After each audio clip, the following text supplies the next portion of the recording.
Well, that sucked. What's up, everyone? Paul here from the Hoops Crew with our first post-game live of 2026. Keen to get it with you. I believe Ben has been providing links to a few people to kind of get a queue going as of this moment in time. Perhaps understandably, considering the result. There's no one sitting there necessarily keen to talk right now. But what I will do is in the comment section of the chat here. If you want to jump in and talk about the bloodbath that we just saw, the mosquito that I just obliterated, little bastard, and more, then I will drop the link in here for you so you can jump in, have a bit of a chat about the game, and debrief on the disappointment that was our opening round capitulation. So here's the link popping in the chat right now for guests. The password is hoops. Throw it in there, jump in, talk the game, and we'll kind of commiserate together. In the meantime, and we've got Chris Talks Footy there. Geelong and Mosquito, Paul just slapped, said Spartacus. Yeah, yeah, that's great. Let's in the meantime take a look at some of the numbers and try and pass through what we've got. I don't want to go too heavy-handed with this because there's a lot of this that's usually part of my reaction video, and that will go live tomorrow. Once I record it post game live.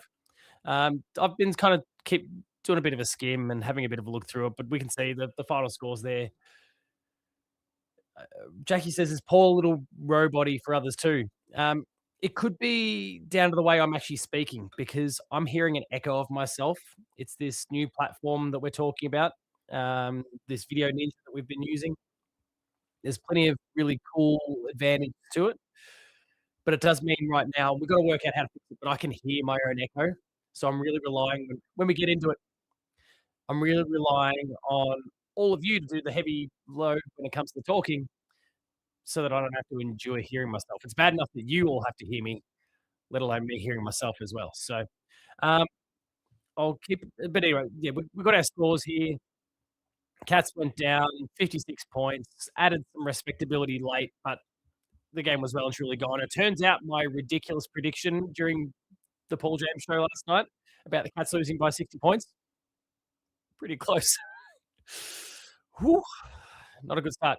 Anyway, we can see some of our key players here. Tanner Bruin, 31 disposals from 72% game time was fantastic. Max Holmes was solid. Brian Myers, a bit unpolished, a bit unclean, but 28 disposals. He was involved. He was busy. He was active, which was good. Tom Atkins did his bit. Tom Stewart, Bailey Smith, the kind of key players you see at the top here. But of course, we're hurting a bit. Missing Danger, missing Tyson Stengel, missing of course Jeremy Cameron.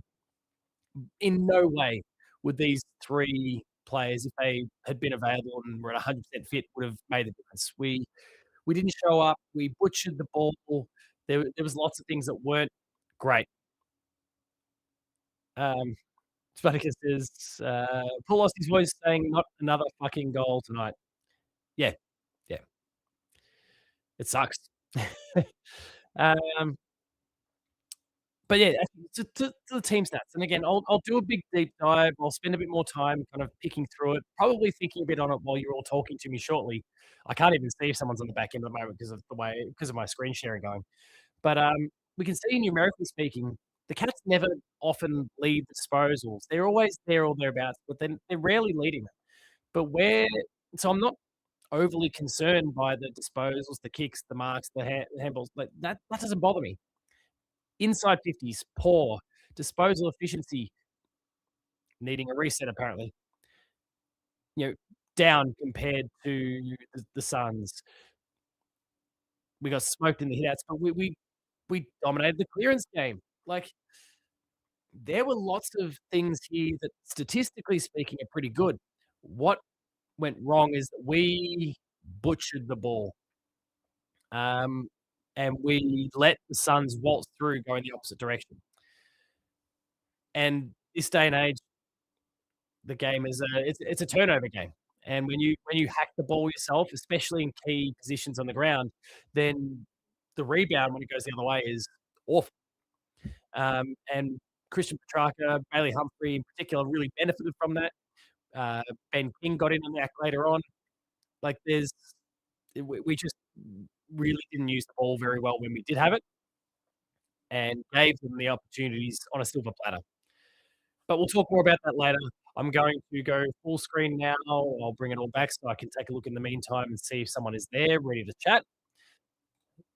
I am seeing Chris Talks Footy on the background. Chris, if you've got video, feel free to turn that on. Otherwise, I'll bring you in as you are, and that's no problem at all. But we'll see how that goes. I haven't. This is my first time using Video Ninja for post game live. So, Chris, bear with me here. I'm gonna try and pull you across and see if we can make it all work. We don't have. That's all right. Bear with me for 1 sec. I'm gonna drop a link for you. But hopefully, Chris, I can hear you. Fingers crossed. Talk for me, Chris. All right, have you got me? Yes, I've got you. I don't have picture. If you've got video, feel free, mate, to turn it all on. But otherwise, I'm in a very dark room at the moment, so I don't think we'll be able to get much of me. But consider it all right. But what a terrible game to watch. Yeah. I mean, just like the grand final, just got eaten up by the half forwards of the Suns. Petrarca and Bailey Humphrey just destroyed us in the first half, and I felt like we were really sloppy. Couldn't really get into the game, and our game style couldn't really, get together. And I didn't think Scotty and Bucks and the rest of the coaching staff really tried to make any adjustments. I think Witts destroyed us at centre bounce. The Rucks really struggled.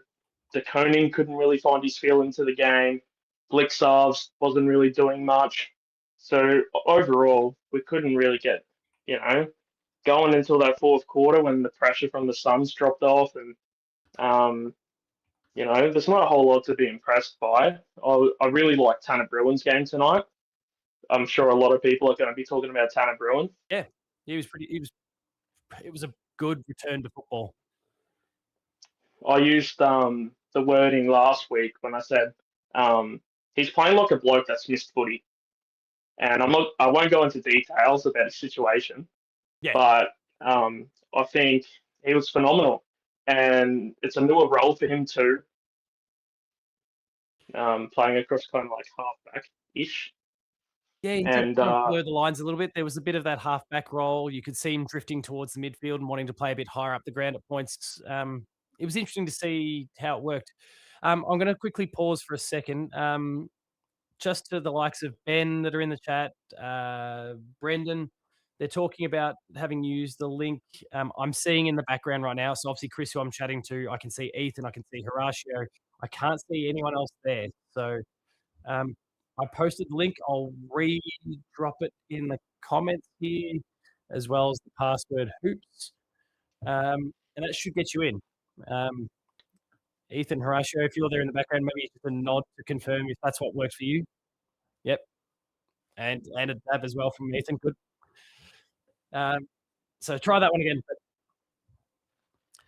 Scotty says, bruh, PJ talking about TB and really said blurred. Thanks, buddy. Anyway, sorry, Chris, I derailed you a little bit there, but go on. You're right. Football. Another few players I was impressed with. I love Tom Atkins. I think that he really tried his heart out to bring it back in the second half. I feel like Warple kind of plays like a similar game to him, 11 tackles, but obviously his disposals what hurts him as a player. Just kicking it long, no real direction with his disposals, and kicking it on the heads of our forwards when we didn't really have any presence down there. Shannon Neal couldn't really get to the front of the contest. Playing behind his man, I feel like is something that he still hasn't really figured out yet as a key forward. Obviously, being young, I think he's like 23. It's going to take a little while for him to kind of get that experience and football IQ that a key forward needs. And we just couldn't get the synergy going between the mids and the forwards. Like, I've never seen our forward line so incompetent. It's been years, really, since we've seen a forward line that bad. So hopefully Jeremy Cameron's back next week. Look, I'll agree that I don't think our forward line put their best foot forward, but and I had the stats up on the screen before I realized you were in the background there earlier. The delivery, like we won the clearance count. Our possession, just the count purely pretty close to Gold Coast. We had our opportunities and we just butchered the ball. We didn't set up our teammates very well at all. And obviously the forwards are going to be the one that pays the price the most for that. So while I don't think Yeah, they were I amazing, agree. they weren't amazing. I think they were also pretty significantly let down by some of their peers up the ground. Yeah, agree. Like some of the players were handicapped. Shannon Neal for one.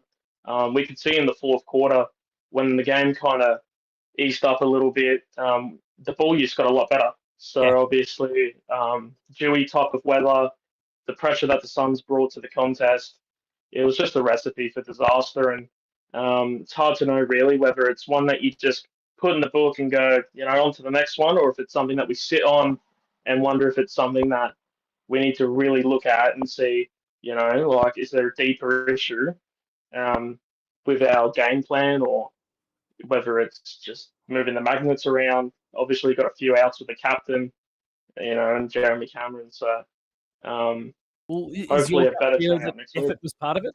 Because if it's deemed that effort is a big part of this, and didn't really put their best foot forward, then maybe you do throw out this game. You go, let's not bother reviewing it. But I I feel like the effort was there, just the execution was really poor. So I think there's a lot they can probably pull apart from the game in match review.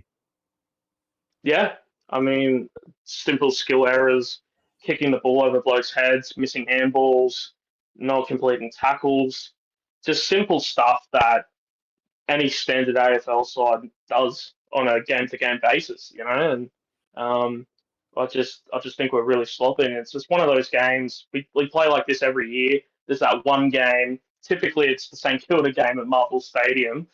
For some Yeah, reason, it's come for the first game this year, where we just look like the worst team in the competition. Everyone says the cliff's here, we're done, we're cooked, and then we belt a team the week after. So um, and let's just hope that that, unfortunate team will yeah, be Fremantle again. yeah. Well, you see, it's one of those like sides where we play in Geelong, but because they're so like weird in terms of like their team defense, they can kind of sneak and win against us like GWS do. Yeah, So I'm not entirely like walking in there with a hell of a lot of confidence, but no, I'm no, not I'm not. going in there with the losing mindset. Um, I am just noting, and I'll shout out Pussy here, who's just instantly jumped on the one of the more amusing comments so far. He just shouts out sack bucks in the comments section there. One Well, game, yeah, one I loss, did no make a take forward, tweet and two about knocks with Bucks. him. So I find it quite ironic that arguably our best part of our game is our transition defense. We are one of the most damaging teams in scoring from our defensive end. Nathan Buckley joins us as a defensive coach, and we get one score up until three-quarter time from our defensive end. Whether that falls directly on Buckley, I don't know. No, But whatever was going on, I don't think you it is a know, luck thing. Again, I go back to those turnovers, and also I'll quickly bring up the stats while we're chatting. But hang on, I need give me the stats again. When I bring up the stats, the turnover count, I didn't scroll down far enough when I was going through it, but the turnover count was 75 Gold Coast to 88 to the Cats. So it was pretty. There was an equity problem there. Geelong was kind of butchering the ball a bit, and that didn't help. So, and in this day and age where it's all about rebound football, from turnover in particular, when you're turning the ball over, yeah, exactly right. you give your opportunity your opposition every opportunity, and your defenders are, especially when we're trying to surge, like that's the game we've been trying to play the last 2 seasons. They're flat-footed and behind the ball. And there was a few times Yeah, and the commentary team actually, I was listening to the KO coverage. The commentary team jumped on a few occasions where they cited that there was more Gold Coast forwards than there were Geelong defenders on a few occasions, and a lot of those stem from turnover. yeah. Think about like their rebounding halfbacks, Rioli. Johnny Noble, Yeah. Lockie Weller, those type of guys got really involved by pushing through the contest, and those errors were just getting us outnumbered. And like you said, they had 2 to 3 forwards to our 1 or 2 defenders, and that's how Humphrey and King and them lot got their shots on goals. And it's definitely something that will probably get looked at during the week, how we defended the ground, and obviously turnovers starts all that bad stuff. But you got to try and take some positives, even in the worst of losses. Yeah. Um, Also, you know, Ben, good to see Ollie you in the Dempsey, background, mate. I can see it's working for you now.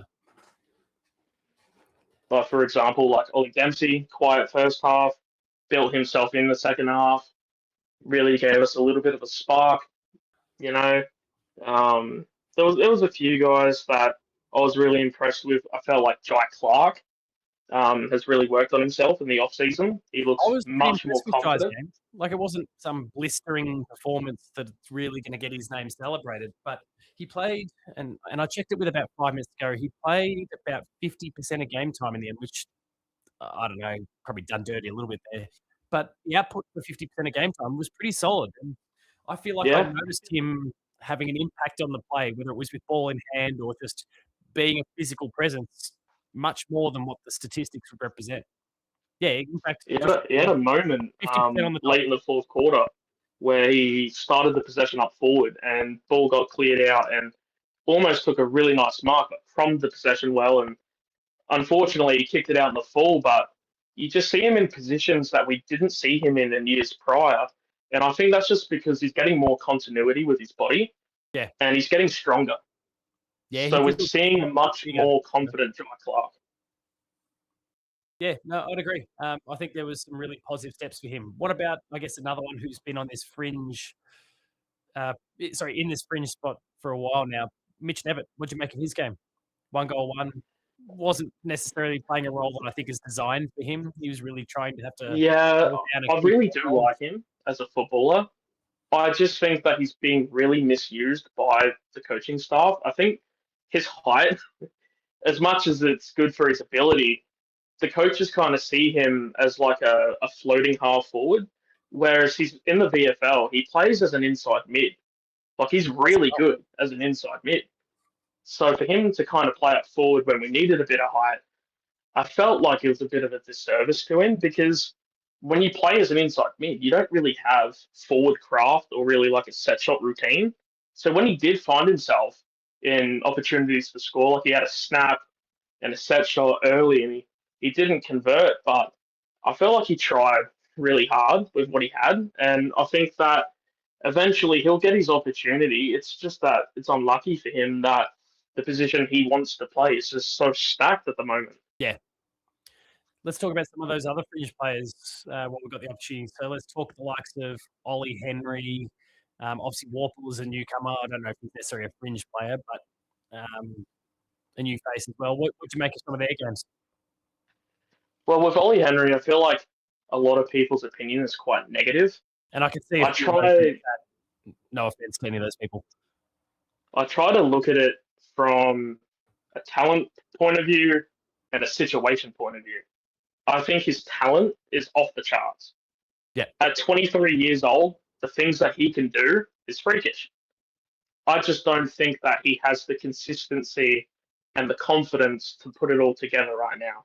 And I think he's really struggled being sort of like the fourth option in the forward line because he's used to being like targeted as one of the main forwards. So like when Dangerfield made the transition from essentially a full time mid up into the forward line, that's when we saw Ollie Henry decline quite sharply.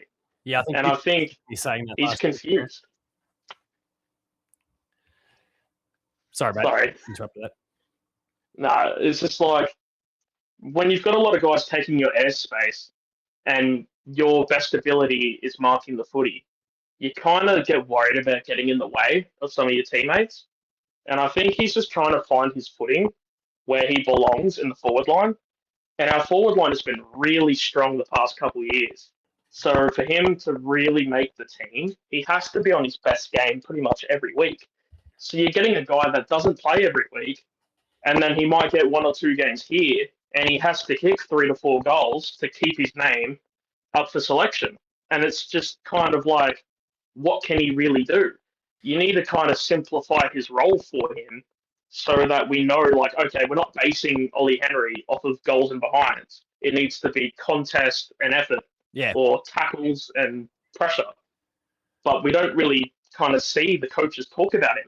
It's kind of like he's there, but he's not really favoured enough. And I know a lot of people wanted Polkinghorne to play tonight, but I think Polkinghorne will get his opportunity soon. And it's probably a good thing that Polkinghorne didn't play tonight, because if he did, he wouldn't have given himself much chances at all with the way we played.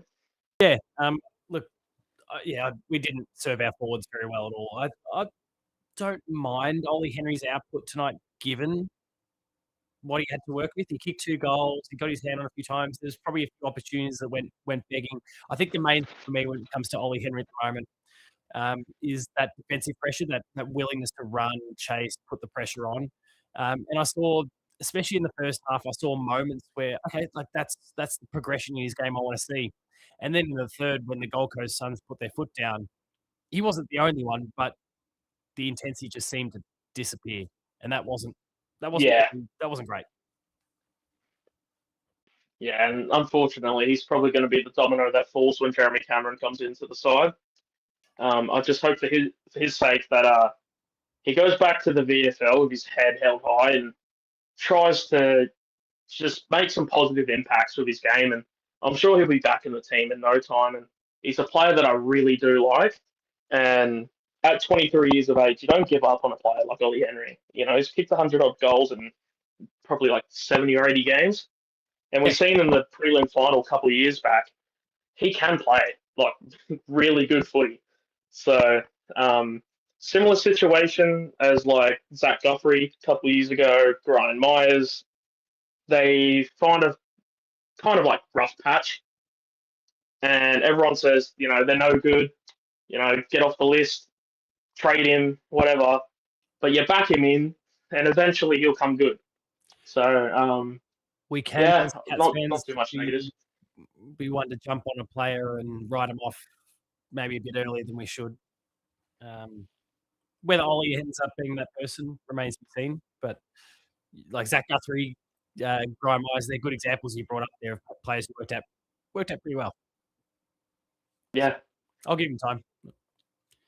Is there Well, anyone else? I see there's a couple people, sorry. people in the queue. I'll stop holding you up. Um, I'll just say, as Cats fans, try not to worry too much about the performance tonight.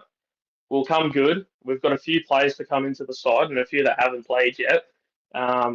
So keep positive, and we'll have Freo next week. So I appreciate you guys having me on, Not a and problem, mate. I'll let someone else have a crack. No, it was good to have you on board. Thanks a lot. And we'll talk next time, I'm sure. Yeah, no worries. Thanks, Paul. Thanks, Chris. Have a good one. You too. All right. We'll just move down the line here. So next up is Ethan in the queue. So I'll copy you in, mate. Bear with me one sec. That's the quirks of the new system here. You should appear on the screen momentarily. Boom. Now. There he is. Ethan, how's things, mate? Would have been nice if we had won that. I mean, I didn't come in with the highest of expectations. I don't think any of us did. Yeah, I tipped against this. I think it's pretty clear the players didn't either, because there seemed to be a sense of resignation from probably the end of the first quarter up until Blitzovs got into the team at the end of the third and told him, I don't know, I'm assuming he told him to just play with some pride and, you know, play to make sure you have a spot in the team. Because we did that. We didn't get doubled up, but other than that, I mean, we basically treated this like a community series game, if I'm going to be honest. And That's considering that we had such a short off season, considering the circumstances, you saw one team that was taking this game a lot more seriously than the other, I think. Which kind of reminds me of how we took the Darwin trip a couple years ago. We kind of took it as a vacation that also included a football game. And if we get to the end of the year and we're in a top 4 spot and everything's great, then we can look back and say, yeah, we were playing the long game. But I think the lack of competitiveness and the multitude of skill errors were extremely disappointing. Yeah. Like, it's one thing for the ball to be a little slippery. It was a little damp out there. It had rained a bit pregame, but it didn't pour like they were expecting. I had been checking the weather. It looks like they're not going to get the worst of their rain until like Monday. Yeah, I think it was just a bit of humidity, a bit of dew, but nothing too Yeah. serious. I think we let that be more of a problem than it needed to be. Yep. And I think it was just the lack of considering- polish as opposed to the weather that really had any impact. Yeah, it reminded me, last night there were some skill errors in the first half of the Sydney Carlton game both ways, where like a lot of kicks looked like the ball was more weighted on one side than the other. Tonight we were just flat out missing guys, and not just with kicks, with handballs. That was the weird part. And then I had said once we saw, like, all right, it's just going to be a little rain, like, I would have given Polkinghorne that game over Jack Martin, and Martin did not do anything to make me look wrong at He all. looked, probably in the first quarter or so, he looked like he could really have a big night, and then he just disappeared. Also, I thought it was terrible from the Gary's start. turning in for the night, so have a good night, mate. Bunch of skill errors. There was one where he just handballed to O'Connor with Jai Farrow draped all over him. Like, yeah, that's going to lead to a goal. I mean, I don't even think the Suns played that great. I think they just did a good job of profiting off of our mistakes. Like, they did some things well, don't get me wrong. Anderson was kind of everywhere. Petrarca came into the game pretty well. Oof, did he? And I like the kid Lombard for them. And then Zeke Uland started well and had a few, like, rookie moments, but I don't think the Suns played that well. I think we were just really bad. Yeah, I think it's a bit of both. I mean, nowhere to go but up from here. We've had our bad If ones. we're playing That's the it. long That's game, the quota. if we're not, if we're playing the long game, I'm not extremely alarmed. Because we showed, I'm glad we showed a pulse in the fourth quarter, and we showed a semblance of structure. I'm not going to jump on Nathan Buckley right away. I think that's an overreaction where I think, the midfield was okay, but not great.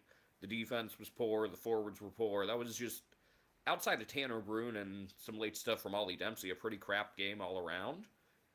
But, like, if we were to go to 0-2 and then, have that weird early bye because of this lovely opening round that nobody asked for. I mean, they didn't even sell out tonight, if you want to see just Not even close. how useless this thing is.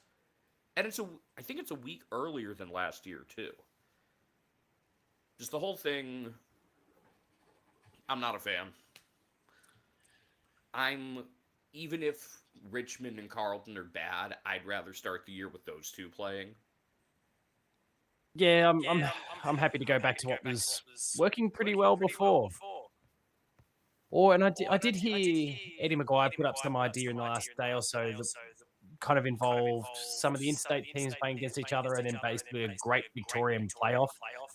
He didn't dub it that, but in essence, that's what he was talking about. I didn't mind the idea of that, but that's still just round one. We don't need opening round. Yeah, just make sure, if we want to make, like, Essendon Hawthorn is a perennial round one thing, sure, but we treated this for large part like it was a community series game, like I said. And there were moments in the fourth quarter that looked like we were finally getting our game sense together, like Shannon Neal preventing a Sam Collins intercept mark to lead to a Dempsey goal. But, like, where was that level of football IQ and intensity and desire for the first three quarters? I think, outside of Broom, I mean, this was going to be a tough game to win, but there was such a lack of competitiveness. I think I've seen some mixed reactions about James Warple. I thought he was fine. I thought he was fine. There was 11 tackles. Like, there was great defensive pressure. Tell you though, speaking of tackles, he had a better second half, but Tom Atkins even had a rough first half, and the very first goal was off of a tackle he missed. And if Tom Atkins isn't sticking a tackle, it's going to be a rough night. Yeah. He's a barometer. Tackling was poor. Just again, the physicality we looked like we were treating this as another exhibition, which I didn't love.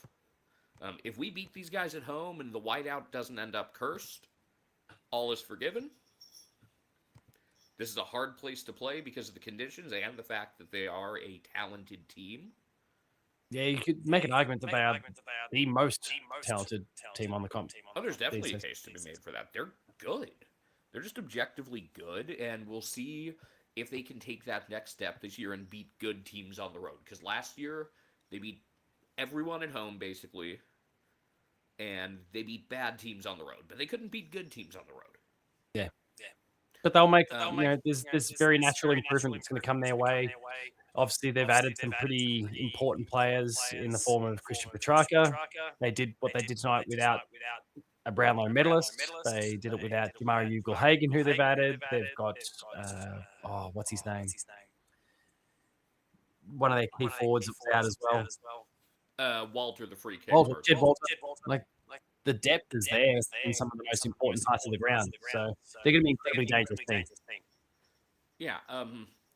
Frustration, though, was just, again, some of the guys who didn't really seem to show up. I said, like, especially thinking it would be a wet weather game, like, if Brad Close could give you 15 to 18 touches and a couple goals, feel good. He had no goals from 8. He was largely invisible, which was really disappointing. I say that as someone who really likes him. I think our only guys with fewer disposals were Shannon Neal, who I will say, like, he had a couple of lousy kicks and dropped one, but did he? A couple of the plays he made late redeemed him slightly. And O'Sheen, who actually, he did all right on Tuke Miller. He didn't do great on him. I would have sent Mullen to Anderson personally, but I think he went to Miller last year and that worked. So I get why they tried it. The Ollie Henry discussion, my thing there was like, I need to see more out of him when the ball isn't coming his way, whether that's creating opportunities for himself or somebody else. You know, it's like the what are you doing when nobody's watching? Yep. And I don't think he's giving us a lot when nobody's watching, where you see a lot of the better forwards when they aren't getting touches. At least, you know, they're causing chaos. They're just running a defender wild, doing something to impact the game, and I don't think he's given us much of that. And then I was really disappointed with Sam DeConing between... I'm not sure how many ruck contests he was in, but he got one hit out. He wasn't very competitive in them. No, and he had that, like, you know, the negative body language type game where he's just getting beaten, and if pretty much every time he's in my notes, which was not many, were not for the best reasons. Let's see. A really bad handball that led to the really bad kicking in danger call against Jack Henry. There was one where he held Ben King. There was one where he turned one over right to Tuke Miller, and there was Mac Andrew nearly taking a hanger over him and Neal. So, need more out of him. That would have been Mark of the Year, by the way. You could have called it in the second game of the year. I will say Dempsey took a pretty decent one. Yeah, in the goal square late. Yeah. It was a typical Ollie Dempsey style mark. I liked the, I forget which tweet it was.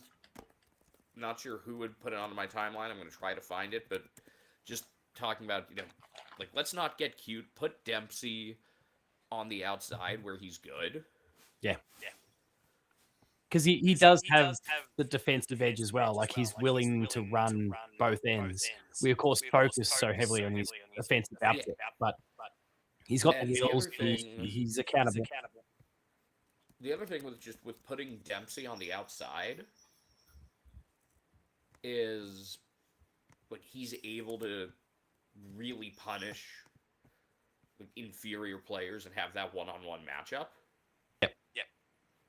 Whereas if he's playing in the middle, he's doing okay, but he's not going to punk anybody there like he does on the outside. Yeah, that's the best way to use it. It was the mongrel punt who posted it. Oh, sorry, go.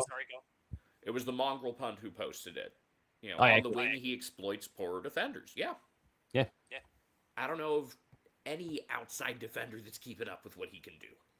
He's an incredibly intelligent footballer and exploits those who don't have that same football intelligence or are just lacking in experience. And, like Zeke Newland's an amazing player, but he Oh yeah, exposed I him on a liked few what he occasions. showed in game 1. Yeah, but he exposed him on a few occasions, and that's just experience. That's smart. He did a good job. Yeah, I thought Zeke Euland's game 1 was better than Jagga Smith's, and I think Jagga Smith's going to be a solid player. He's got a very high floor. Yeah, great. Other frustrations. Just again, Nevitt having an opportunity and not being able to seize it is very frustrating. I know his numbers ended up decent late, and he kind of padded his stats in the fourth quarter, but the first half, Max Holmes was just bad. Skill errors that you never see out of him, which except it the could be a grand final one-off game. It happens. Good players have bad games. But he was surprisingly poor. And then I actually thought on the occasions he was involved, and I've never been a huge fan of him, so it was nice to see tonight. Jai Clark. Yeah, he was on good. a per-touch basis, I thought he was actually pretty good. And I think there was some really good off-the-ball stuff that he did quite well as well. And he did all these things that we're talking about, he did with just 50% game time. Yeah, I think there are things to build off of from this. Yeah. They weren't. I don't like taking a game that's for actual Premiership points like a Community Series game. But if we win next week, I can let a lot of things slide. Because then you would have to imagine worst case scenario. You're looking at, and this is absolute worst case scenario. You're looking at 2 and 3 coming out of gather round. Yep. Yeah, let's see. Holmes 10 turnovers, by the way. I just pulled down 10. A lot of them were unforced. But Frio, up until last year, has played really well at our ground. That's not going to be a freebie. They're a good team. Yep. Hayden Young's status will be significant because he is such an important player for them. And it also means just one less guy to worry about if he's not available, in addition to Sarong and Brayshaw. So that would be impactful. And then, we don't play round 2 and then see what the Crows are like this year. Usually interstate trips have been tough for them, but they're a quality team. And then's Easter Monday, so we have a tough road ahead, and that's why I would have loved to get one tonight. It's kind of what it was last year, and there was all this criticism of Geelong. Oh, they've got such an easy run into finals. People ignored the fact that our first dozen games, or dozens maybe a bit much, but 8 to 10, it was pretty front-loaded. And we got with the exception of playing the Eagles and gather round, we've got an early gauntlet, which when you've spent the last 2 years in a prelim and in a grand final, you expect that comes with the territory, but we've got our work cut out for us. Yeah, we'll see how it all works out. Normally, I'm less encouraged by garbage time goals, but I think it's just because the first 3 quarters were so bad that I'm taking some stock in that, because we actually looked like we had a pulse at the end. Well, there was a bit more fluidity to the play, right? They started hitting their targets. Now, that does help when the pressure comes off a bit, but it gives them a platform to work into the rest of the season from. Yeah. Anyway, was there anyone in particular you wanted to kind of hone in on? I have seen in the chat, and I didn't discuss it when I had Chris on before, but the chat has been jumping on Brad Close a little bit. Thoughts on Brad Close's game? He got chewed up, I think.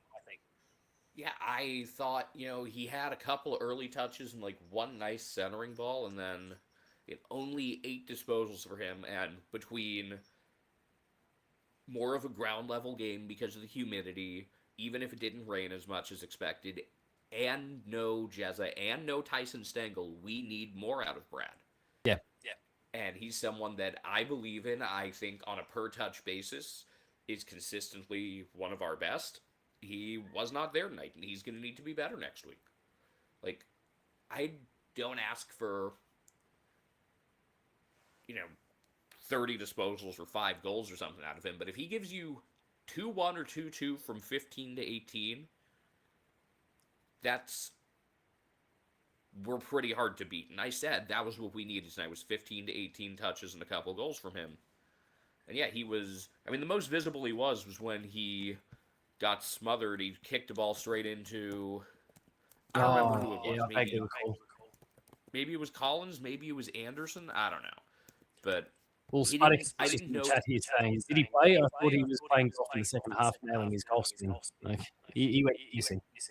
He didn't do anything positive until the fourth quarter. Yep. Sean Manners also another one had a very unusually quiet and not particularly impactful game. He didn't look himself. There wasn't the intensity, I thought. I didn't think he was. I think he was bad. Much actively bad. I think that one was more a byproduct of some of the other guys. Where when you have the other guys playing with composure, it allows him to kind of be frantic. Yeah. That's a good way to do it. I'm just quickly scrolling through the comments to see. There's a bit of a backlog build up here, just to see if there's anyone shouting us out. But hi to Pikey and Go Time. Focus is there. Johnny's there. Jackie's there. Darren's there. Oh, Lindy's popped in. Good to see you, Lindy. Python. What are some of our ideas?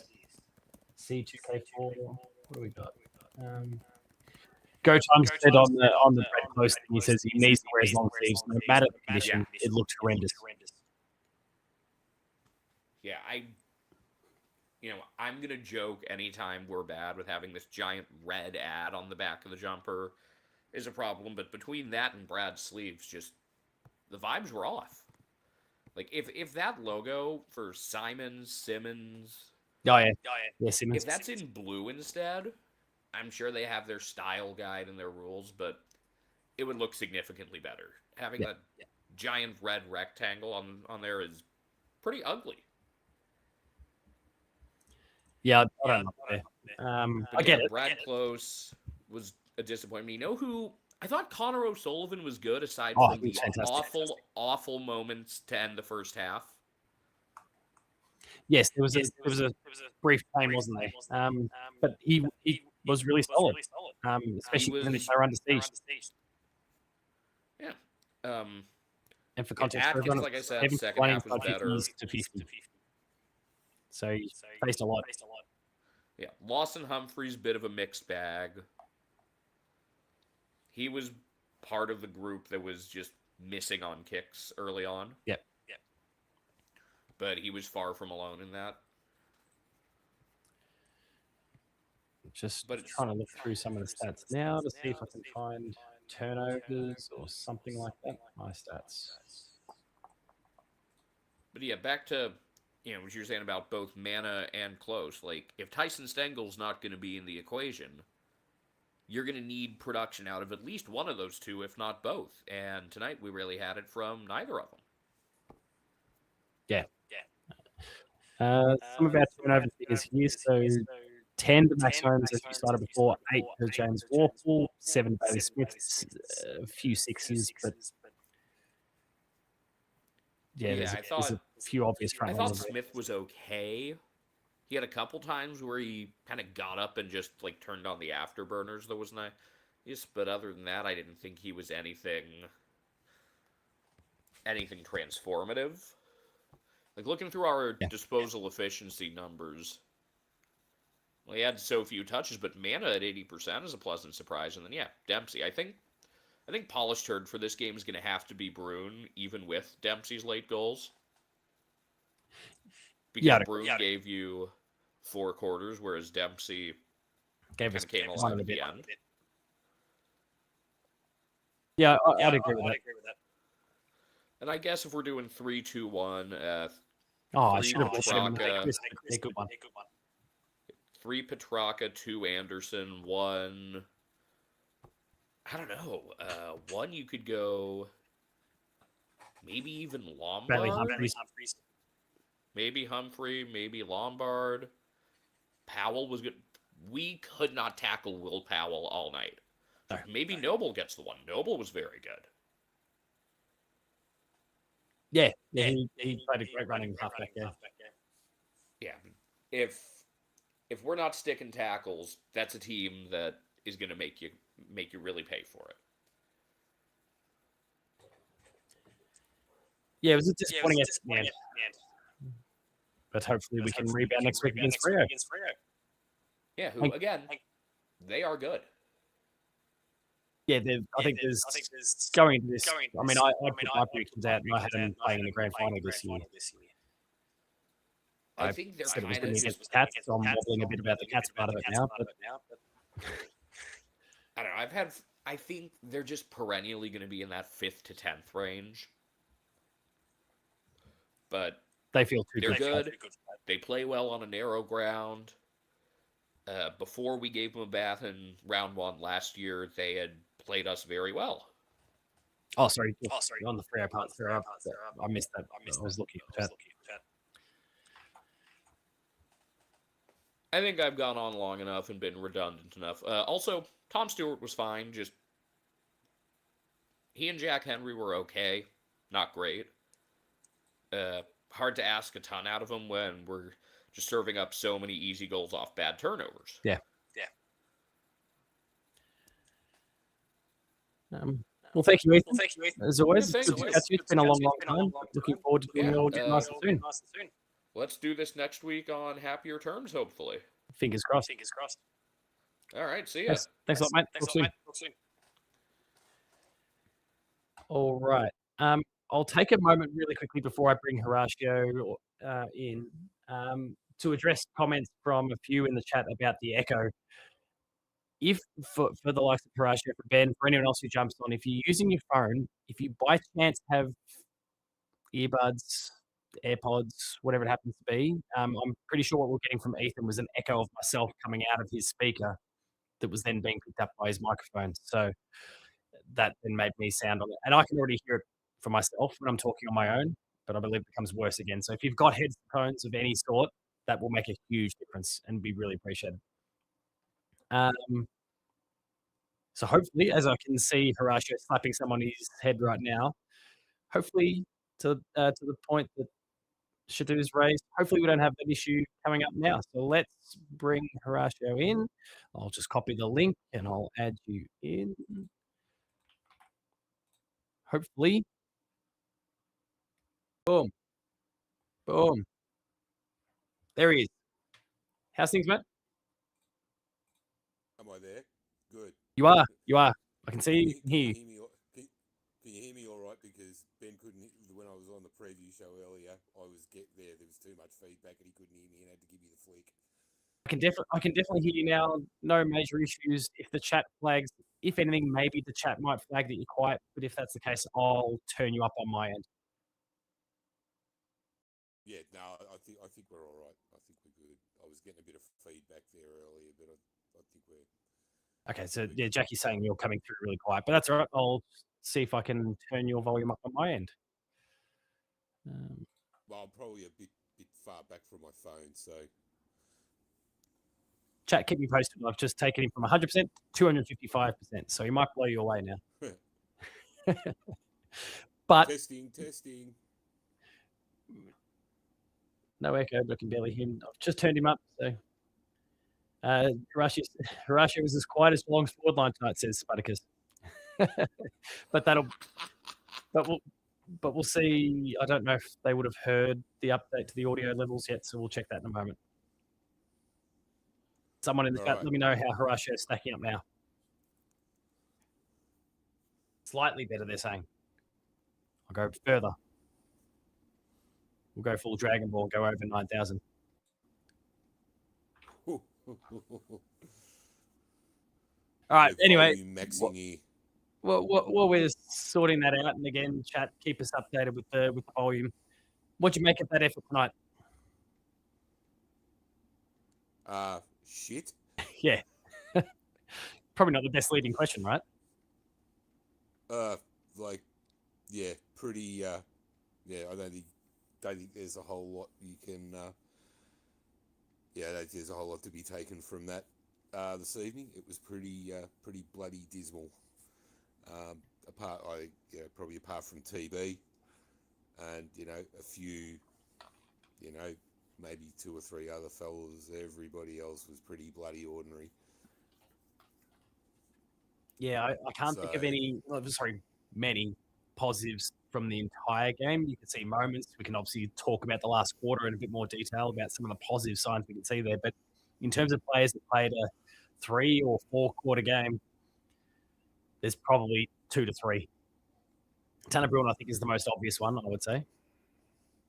yeah, I mean, apart from that goal he coughed up there in the second quarter with that sort of iffy hand pass, which he immediately rectified by hacking that kick to Ollie Henry.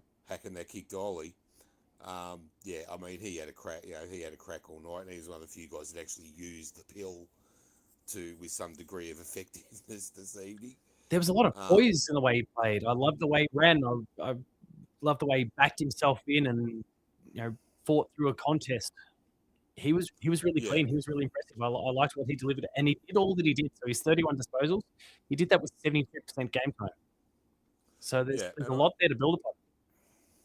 Yeah, and I think just in addition to what you say, I mean, the thing that I found particularly frustrating this evening was listening to the bloody commentators crapping on about how great Gold Coast pressure was and how that was causing us to play poorly. And I'm like, how many unforced errors have we made here tonight?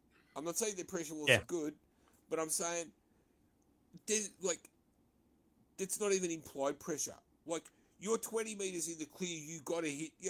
You're a professional footballer. You have to hit a target. You have to hit a bloody target. And how many times when we're in space, no pressure at all, and there's open players available, and you can't, and you're kicking it straight to them. Yeah, it's a bit like Ethan said. It really stunk of the community series game in terms of Geelong's output. We played better in the bloody practice games. Like, seriously. It's like,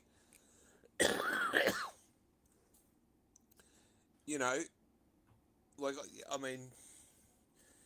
mean, the question I was sort of asking myself there at one point, because I was quite surprised with the team that we ended up naming, because, this time last week it looked like we were going to have 7 or 8 guys out.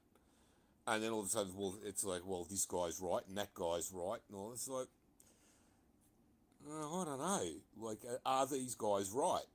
I mean, usually we're overly cautious on these things, but Brian bloody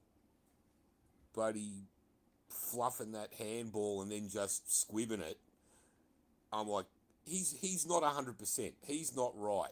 Like, that he doesn't do that if he's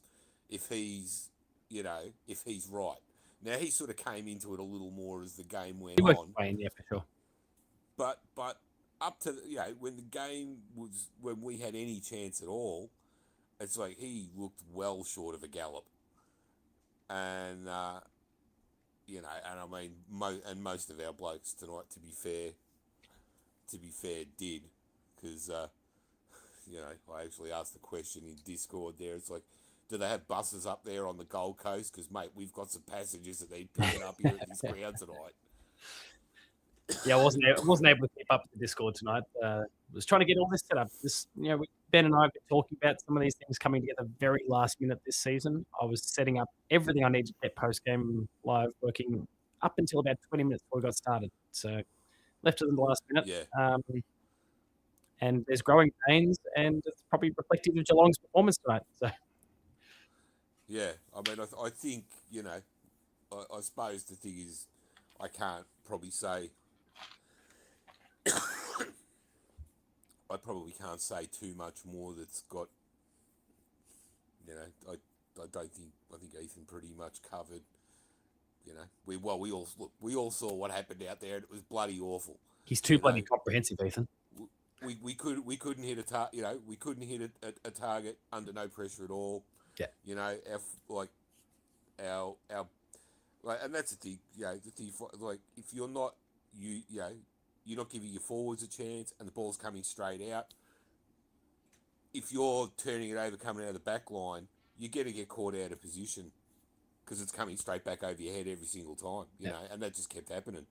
But even when we locked it in there, even when we managed to sort of get a ball up or something in either 50, it's like we just didn't have enough numbers at the ball or enough intensity at the contest to really, they were just getting it out of there. They were just getting it out into space at will, and doing what they wanted with it. And I like if I could like I put a lot of blame on that Simmons logo on the back of the jersey. Like I think that really just killed us tonight. Just bloody terrible. But no, we did look early on like we really we were battling to adapt to the conditions a little bit. But yeah, that doesn't preclude you from having a crack and actually showing like we're ready to play here tonight, because we just didn't look like it at all, really. Well, I'd be keen to. Oh, sorry, go on. Even in the last quarter,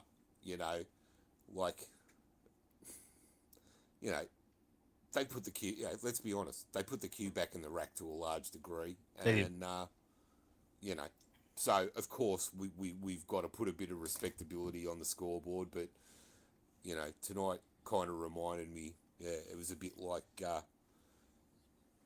it was a bit like the 2010 prelim where they got 15, 16 goals in front, and it's like we got bigger things to think about than this mob, So we slammed on a few cheapies and made it look a bit better than it was.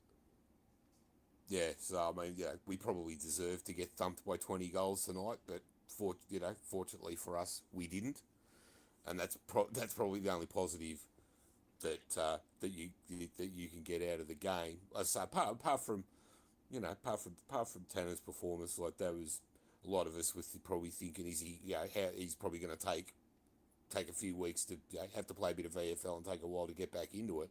But no, I mean, for him to come out and put in a performance like that tonight, where not just he was a rose growing in an ocean of diarrhea, like he looked really sharp and he looked up for it, and everything that he did was pretty spot on, except for that one little fuck up there. But apart from that, he was the one guy that looked like he was ready to play, and actually did what we expected from everybody else in the team that we didn't get.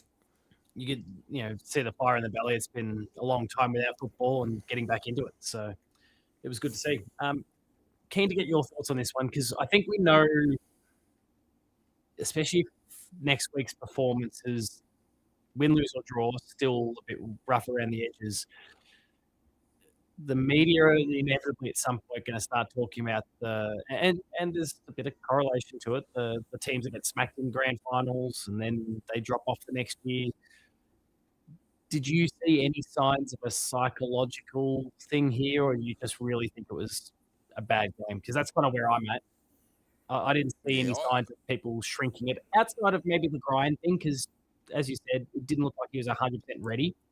But in terms of actually backing off from a contest, not going like it should, I didn't see any signs of that. Now that you meant, I wasn't going to say anything because I've said enough about it. Ollie Henry squibbed it at least 3 or 4 times tonight. Like that mark, he closed his eyes and ducked the head. Like, and he had no one within 5 meters of him because he heard footsteps. It's like, that's just bullshit, mate. That's why you couldn't get that's the reason you couldn't get a game last year, right? Yeah. Because you got caught doing that. You got to go all in. And the amount of times he got caught sort of standing, it's like, should I go? Should I, like, mate? And that's the thing.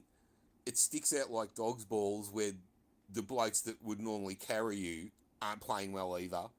So, and tonight would have been an opportunity for him to sort of make a statement in that regard. It's like, well, these blokes aren't real switched on tonight. So I'm gonna let the coaches know and let the boys know, hey, people have questioned my intensity and my courage, I guess you call it. So, I'm going to make sure that my head's over. Make a statement. I'm going to chase hard. I'm going to try to smash every dude. I'm going to try to smash dudes like legally at every chance I get.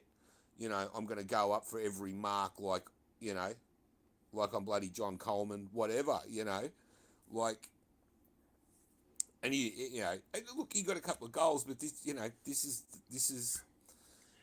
Yeah, and I think that comment links into, so I can see it here, and I apologize if I'm butchering the pronunciation of the name here. Aya Siva Kumar, 9363 in the chat there. He said the dude legit almost won us a prelim.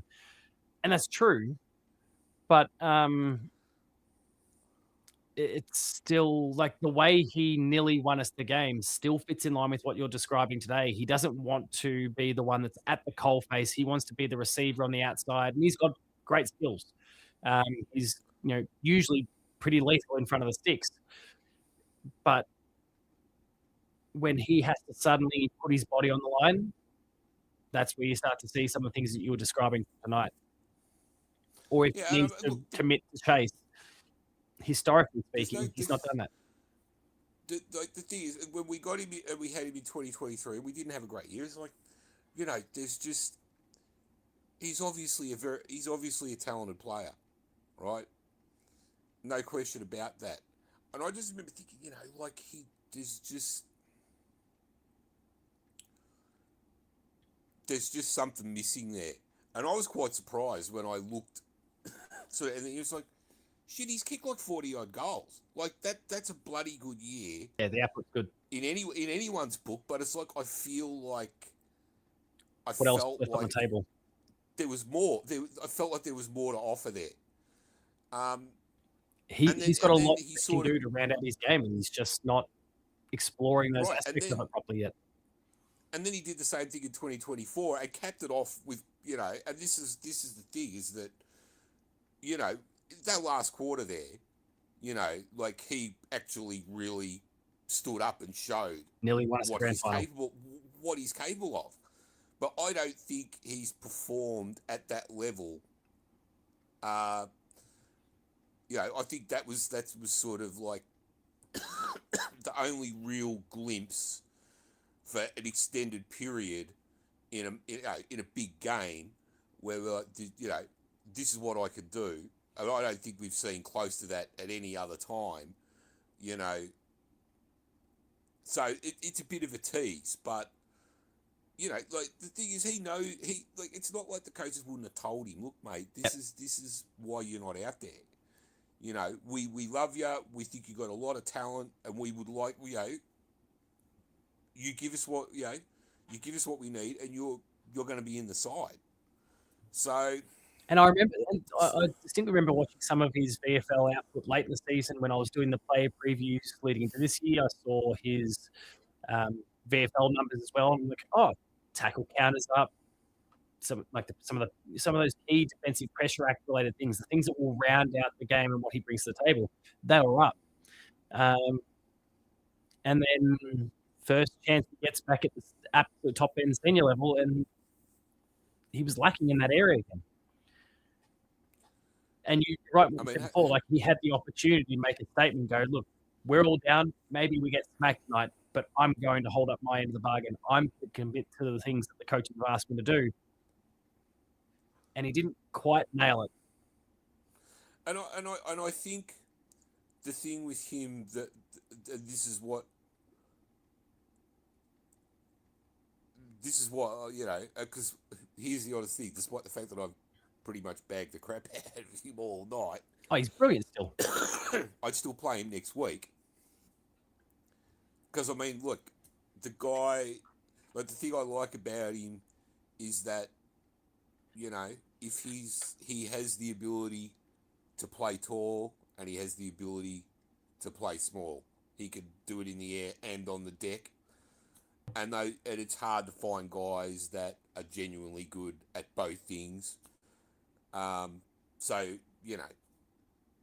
I think, I know that there's been question marks over him with the things that I'm talking about previously, but I would still, I'd still give him a crack again next week. No, I would too. You know, and presumably Danger and Jeremy Cameron come back.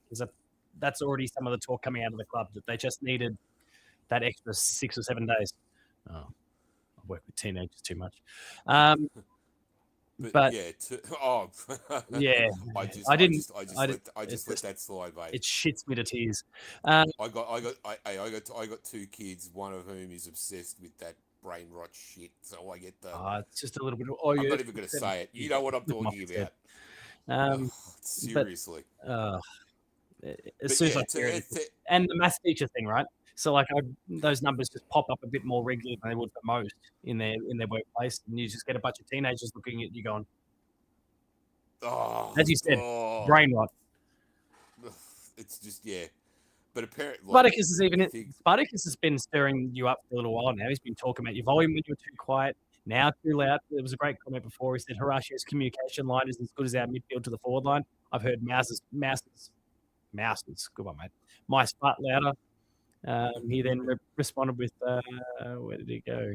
There was something later on about you then suddenly being too loud as I've been trying to balance it and get it right. He's on your case tonight, old Spartacus. Oh, yeah. Horacio's favourite long number, 7. He's coming for you. It's good fun. Yeah, well, I'll tell you, the smart ass when I said, this is horrible, I think I'm going to go and put some music on. He's like, yeah, go and play Sweet Caroline. I did. Okay, I didn't see that in Discord, so I was a bit confused when I was seeing Sweet Caroline references before. But okay, this makes more sense. No, he's having a good old laugh in the chat too. Yeah, like we love you, Spartacus. I never liked that song to start with, and now that it's become like, it's like the most annoying. It's now the most annoying song in the world. It's even more annoying than bloody like Crazy Frog and shit like that. It's like, God, just that song just makes me want to just punch something. So yes, that's interesting. So he suggested that I should go and play it, and I'm just like, look, you can be grateful. I'm not going to troll you with it because firstly, I'm still trying to get the hang of all the platform stuff, but also if I do it, we'll just get demonetized, and the video will have to get taken down. So yeah, you're safe. But yeah, to answer your question, I think with what you were asking before, do I think this is the sign of the beginning of the end? No, of course not. You know, we've seen there's too much depth and talent on this list. It's hard. It's hard to gauge, I think, because getting a the conditions on the Gold Coast and in particular are hard to. It's a tough ground to win on. And that was the thing. I think if it had been a bit, not just greasy, but a bit wet and heavy, I think that might have actually helped us a little. Bit. But yeah, I mean, it's a tough ask to go up there and play a side that clearly were pumped. They were pumped to come out there tonight and put their best foot forward. Which sort of put our performance in stark contrast, where we didn't look up for it at all. But I mean, the funny thing is, I would say that if this game was us playing them down at Geelong, that we would have beaten them. So yeah. So I'm not gonna that's the sort of thing where it's like, well, it could have been, it wasn't great. It could have been but it could have been a lot worse. Now we look to next week. We've got another really, a side that's really looking to prove themselves this year. And look, we just got to put this one behind us and come out there and say, well, okay, that was an aberration. That's it. It's done. We just had we had a Barry Crocker, and this is really what we're all about. Trojan And we 24 don't. in the chat says, thankfully, we won't have to play that ground or those conditions for the rest of the year. That is, of course, unless we return and have to play them in a final at some point, but need to make a statement next week. That's true. Yeah, We don't for have to go sure. back. For sure. But yeah, like we don't. Like, I guess we don't often put Should do in singing two. Sweet Horatio now. Ba, ba, we ba. don't often put in two stinkers like that in a row. No. So I don't. If we were to put in something similar or worse next week, then I may actually start to have some cause for concern. Especially when we're going to have a But stronger output next week. Like Jezza, Paddy should be back. Tyson's obviously still a little bit further away, but we'll be a much stronger output next week than we were this time, and certainly structurally we'll be far better off as well. Outside of whenever Danger decides to careen into someone and knock them off their line, or break their arm. Which every time I do that in the Paul James show, someone gets upset with me for just referencing it, but it's all Danger's fault. Yeah, I think if they're all back and structurally we're better, we're just better names and faces on the field, and we put in a similar effort, then I'm with you. We'd need to start questioning things and reassessing where we're at. Yeah, I mean, look, even if we were to lose, right? It's not always about the scoreboard. Like, we got pantsed tonight. I mean, okay, we got beat by 50. What was it, 55 points? That margin flattered us tonight. Yeah. Absolutely flattered us. So, I'm not like we get beat by a goal or two next week. It's not really what it's showing on the scoreboard. It's how we go about it, because that was the thing. Even if we got, and we did it a couple of times last year. It was like we got flogged all night. Probably the Kilda game was, and even the Carlton game. We were actually horrible. We were horrible all night, really, and yet still found ourselves in a position to maybe pinch the game at the end. It's like, work that one out. But tonight we were never in it from the first minute of the game. So as long as we don't cop that again next week, then I think we can overlook it. I think we'll be all right. I mean, there's too much talent there not to get it back together. Absolutely. So unless we get a mountain of injuries like we did in 2023, just and always at bad times against the wrong opposition,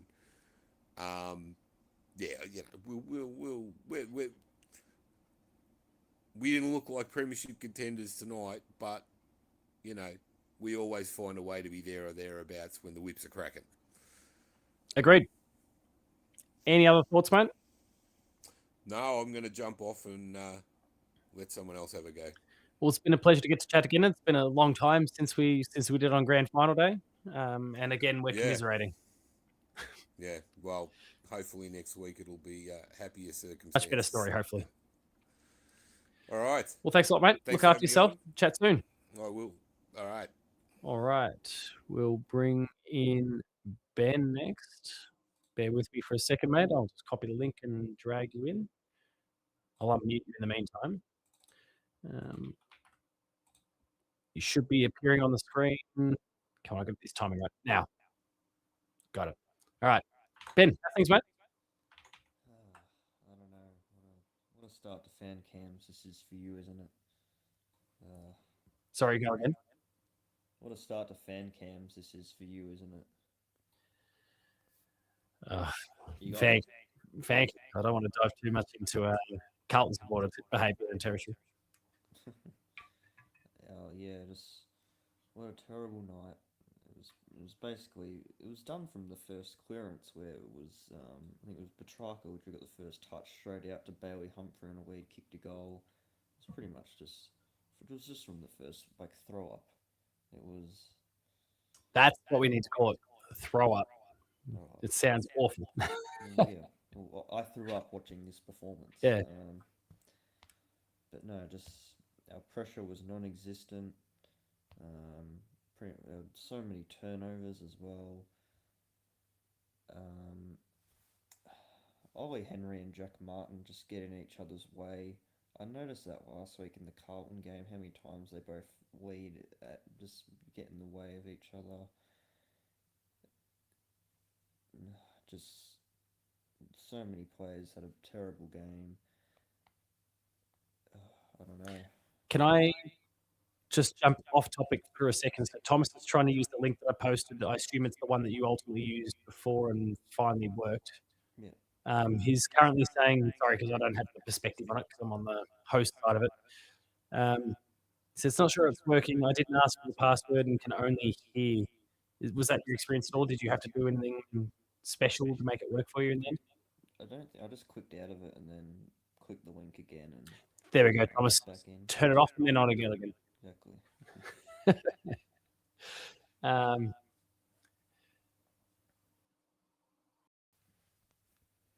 Jackie's off for the night. Also, sorry, Shadu, you said before Ben was quiet. I've gone and turned the volume up a little bit. Let me know if that's okay now. Oh no, quiet again, Millsy says. Let's go a little bit higher. Hopefully we don't. Hopefully Ben doesn't blow you away now. But sorry, go on, mate. What other thoughts you have from the game? Highlights, lowlights, It was just anywhere in between. turnovers and just their pressure. I don't think our back line was bad at all. Like, we still made a few errors, but that wasn't because of them. That was because of midfield making turnovers, and just their run off half back was just never didn't stop it at all. I just never really noticed throughout the game just us getting any like space and being able to move the ball where just the player was open by himself. Yeah, part of it was that rebound, that turnover figure that I was talking about before. What did I say? It was like 71 to 50. No, that's the inside 50s. It was still pretty heavily in favour of us in terms of the number of turnovers. Whenever we turned it over, it was kind of in some of those more critical parts of the ground. Our defenders were never set as a result, and they just waltzed up the other end and had easy shots on goal or easy passes to teammates who then were in position to have shots on goal. Meanwhile, whenever we got them, they were so well set up behind the play, and their disposal was so much better. They didn't do it as frequently either. So it was pretty disappointing in that respect. Just everything was really except just. On Booksy's shouting out, we've got an echo again. Do you by chance have AirPods or headphones or something you can potentially plug in? Grab it.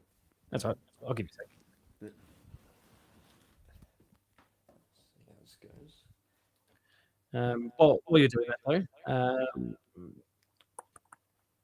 though, Nomad Hunter says I was sitting just above the interchange area. The cats all looked gassed. The Suns were full of energy when they came off. He also says Petrarca was 100% class. Petrarca's awesome. No, he was awesome. What a debut! One of the best debuts for a sort of like recruit to have at their new club. I did flirt with the idea late in the game, like, oh, maybe I should pop 5 on him for the Brownlow just to see how that shapes up. But I've lost picture for you at the moment, Ben, but I'm sure you'll be able to answer back in a second. Shu says it wasn't very hot, but it was humid, so I wonder if they struggled just a little. Trojan also says Fox mentioned at the beginning of the game. At what point does Geelong become Max and Bailey's team instead of Dage and Stewart's? And honestly, I think it already has. We're building up to something. Oh, there we go. There's your picture back. I do agree that I think that handover has already occurred. I did hear that commentary at the time.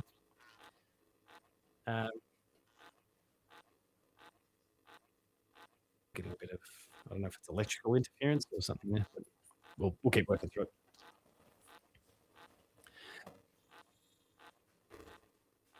There's a strange one. Ben's just playing a game on his phone. Oh, actually, no, your audio is completely shot. I can't understand a word you're saying now. It sounds like you're out of an early 1980s video game right now.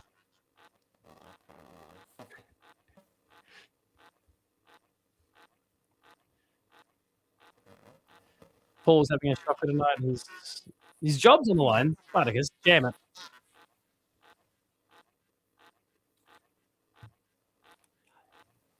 We can change platform. I can bring us over to Discord. For anyone who wants to do it with Discord, I promise we won't have these audio issues because I do all my other shows in that format. So it's still pretty cracked, actually. Which is weird considering you've clearly gone with a wired option now. Maybe we'll go without the headphones and we'll just deal with that mild bit of echo that we had before. Certainly that background has just disappeared now. Talking, let's see if we're working. Oh, I can't hear at all. There's no weird noise, but there's no noise at all.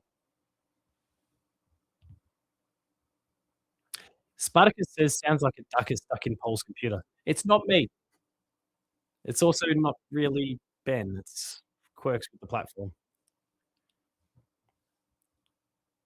Still can't hear that at the moment. In the meantime, though, and just talk over me at any point, and if it works, I'll make sure to acknowledge it. And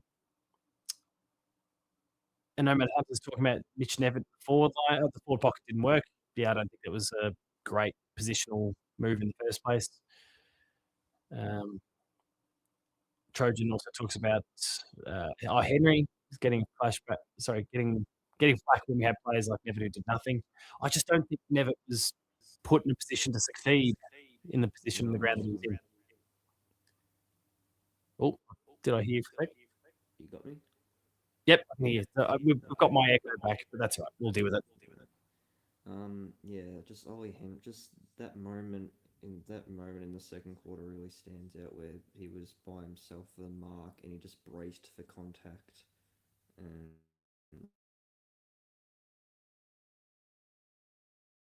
And then you went mute again.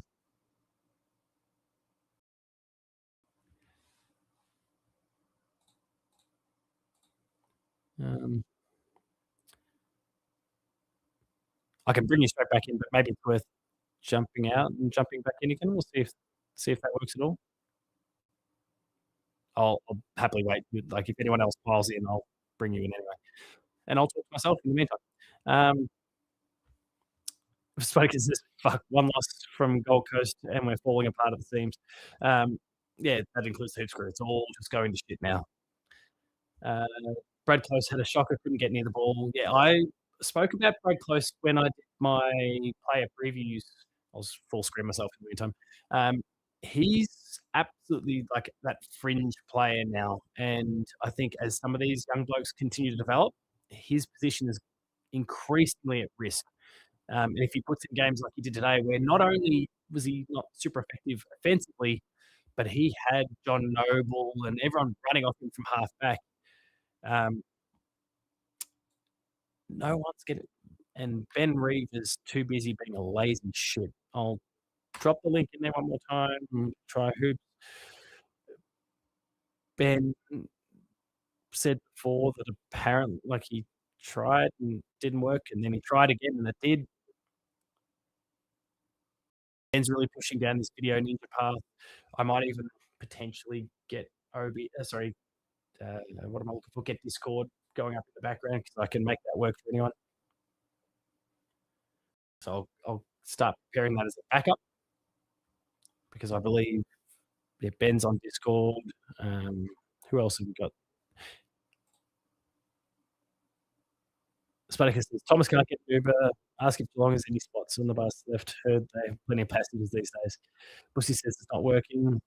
Close isn't physical enough. He gets brushed aside. He does. Yeah, I think that's his biggest problem. Let me jump across to our Discord.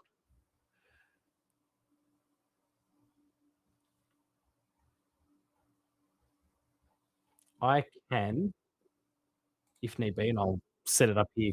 I can absolutely get. Oh, wait, can I? Yes, I'm streaming. I could absolutely get a Discord call going with anyone, one at a time if need be. and keep the conversation going. So,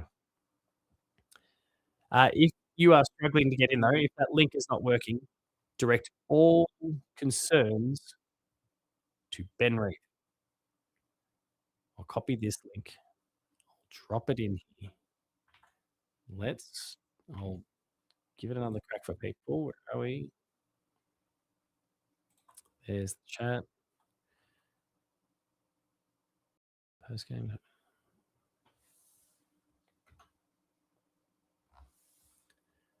Hopefully, like, it's not appearing the same as it was in there before. So try that version that I've just put in the chat.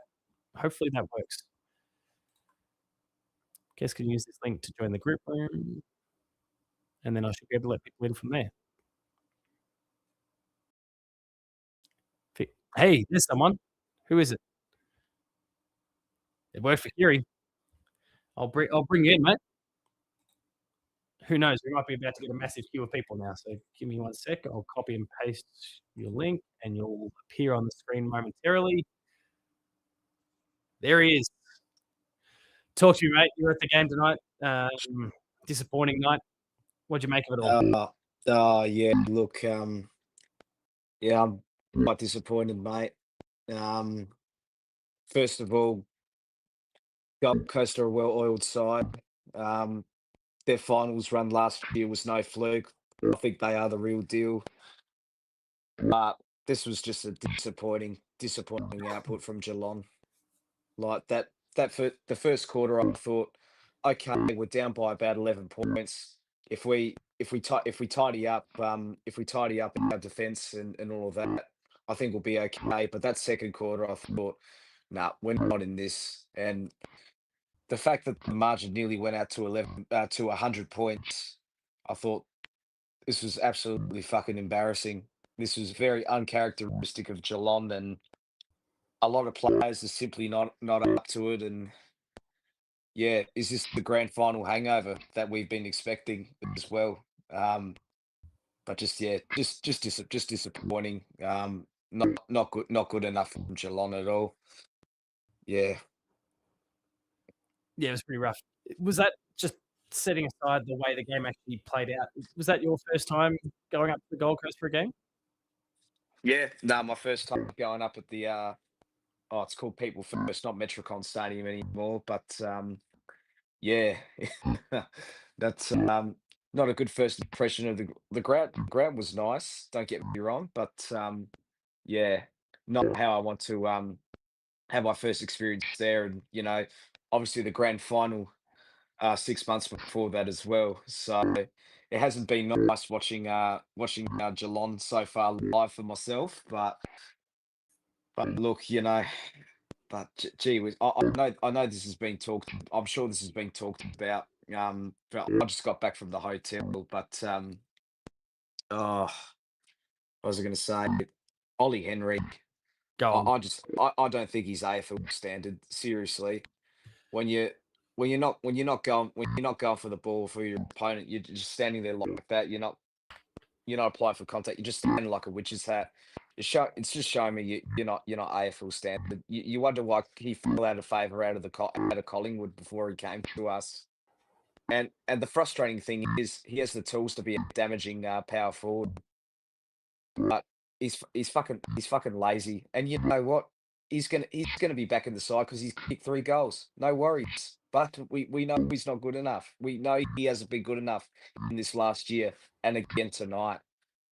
But He's got to round out his game. The lack of defensive pressure is unacceptable at this point. you got to run two ways. The chat's really And jumping on your audio too. They're it talking just about a it frog just in the doesn't show background. it just does show that like it's and this is the other thing. Why are you playing Ollie Dempsey up in the forward pocket when his best position is in the wing?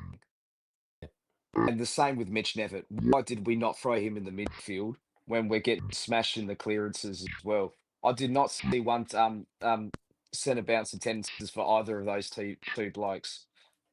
It's just disgraceful. Why aren't we changing things up in the midfield?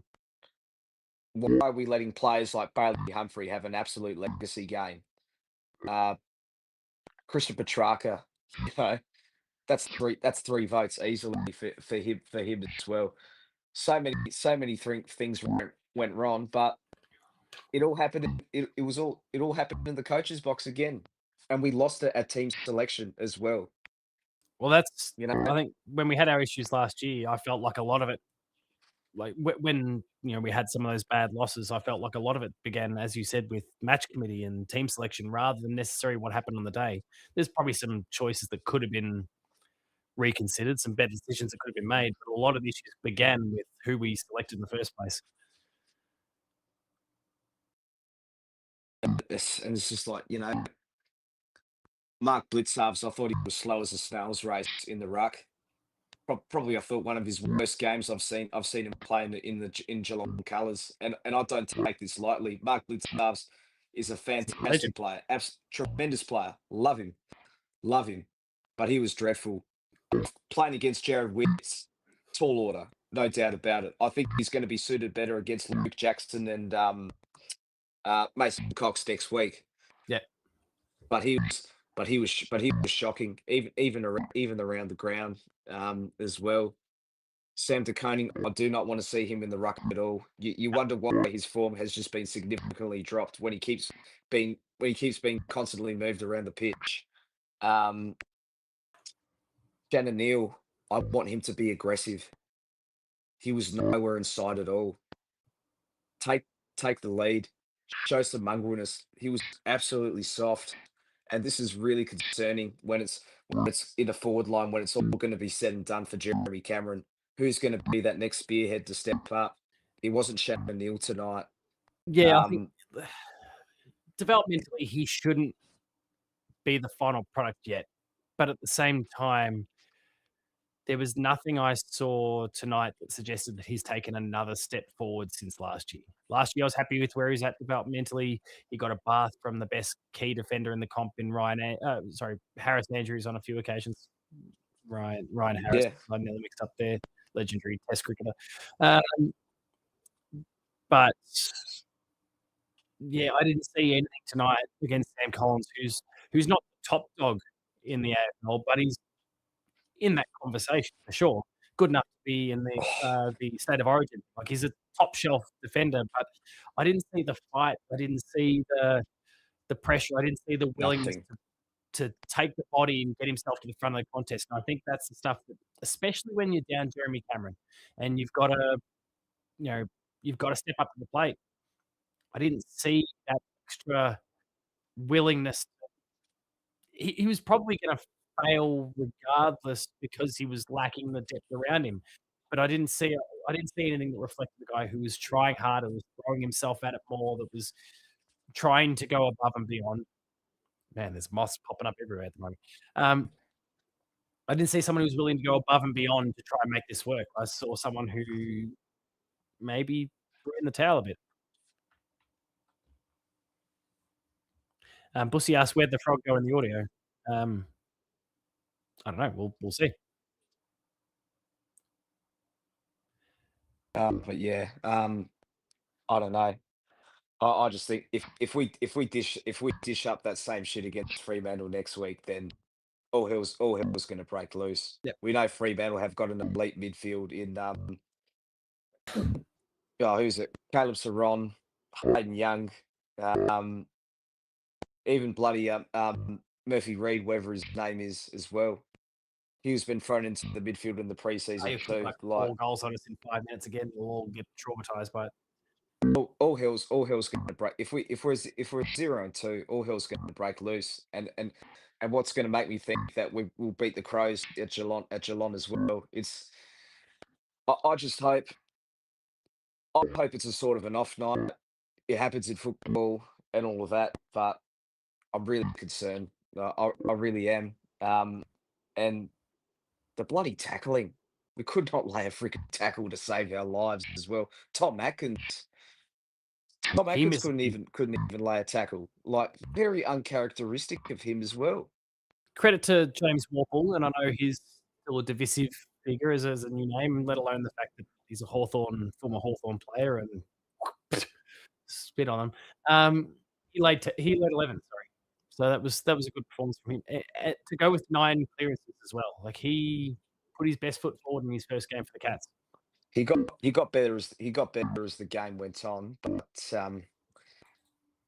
yeah, I don't know. I think with Warple, he just looked a bit slow at times, and yeah, you just feel it's one of these games where we absolutely missed Dangerfield in that team, and it concerns for me to say because we're relying on a 36-year-old, winning the midfield week in, week out, and obviously Jeremy Cameron was, a huge loss for us as well. We're relying on two 30-year-old plus players uh, to win games.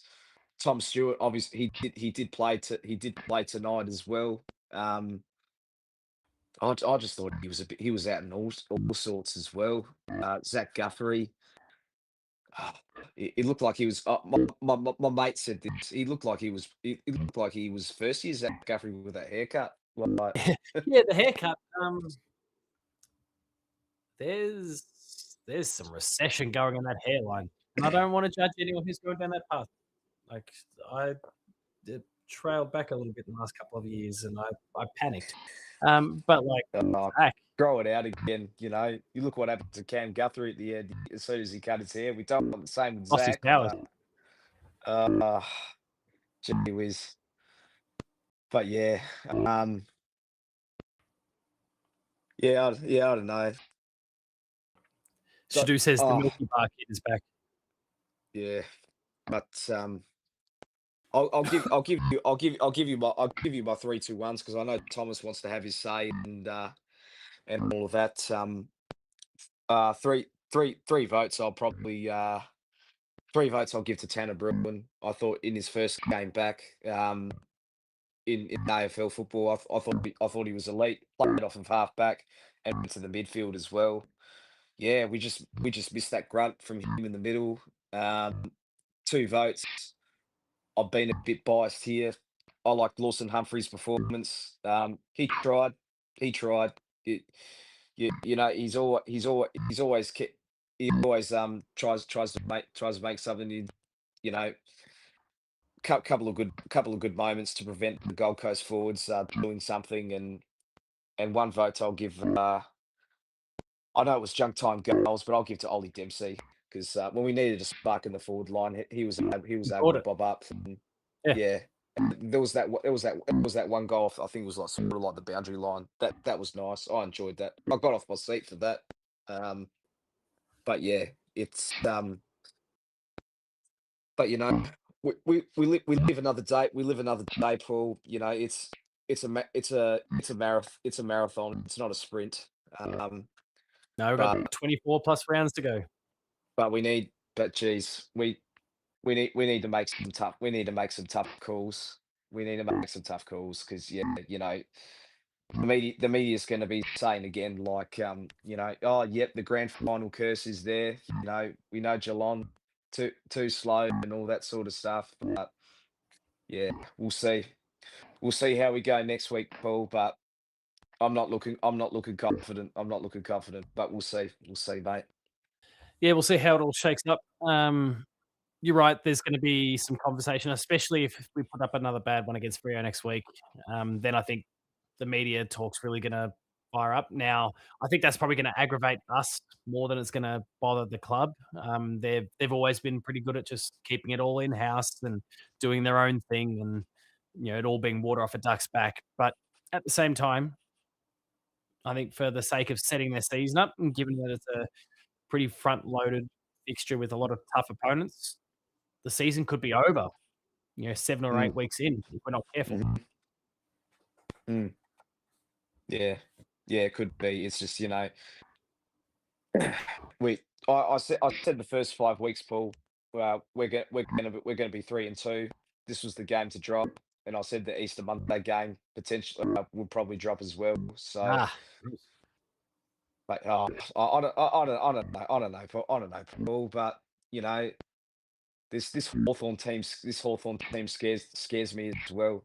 And but who knows? But who knows? Anyway, I'm off. I need to get some shut eye. But enjoy Don't you enjoy don't the you need to get to the casino or something? Come on, you're up in Queensland. Get on it. huh? You're up in Queensland. Get to a casino. Get on it. Yeah. No, I'm probably gonna go to the casino, drown my sorrows, mate. Probably. So, There we go. That's the but theory I like.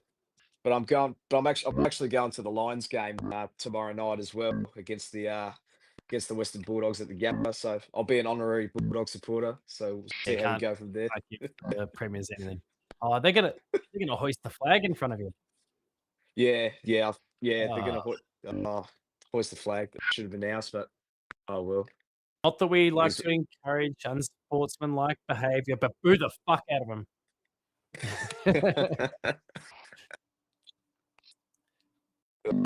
Anyway, Thanks for coming on thanks for board, having mate. me on. Chat again. We'll talk soon. Cheers, mate. Thanks, mate. What a nice fellow. Oh, we do have someone in the background there. It's a very dark background, so I can't quite tell who it is, but our mystery figure, I'm going to copy a link and bring them in. Bear with me for 1 second. Change the link. Let's see if we've got any frogs in this one. And yes, chat, I'm aware of there's some growing pains with this stuff. Just make sure, guess, if you've got headphones, that makes a big difference, and we'll work out the audio stuff in time. Send all questions, concerns to Ben Reeve. It's his decision. But I'm already cooking up ideas in my head for how we can fix this for next week. And that may involve stream cutting.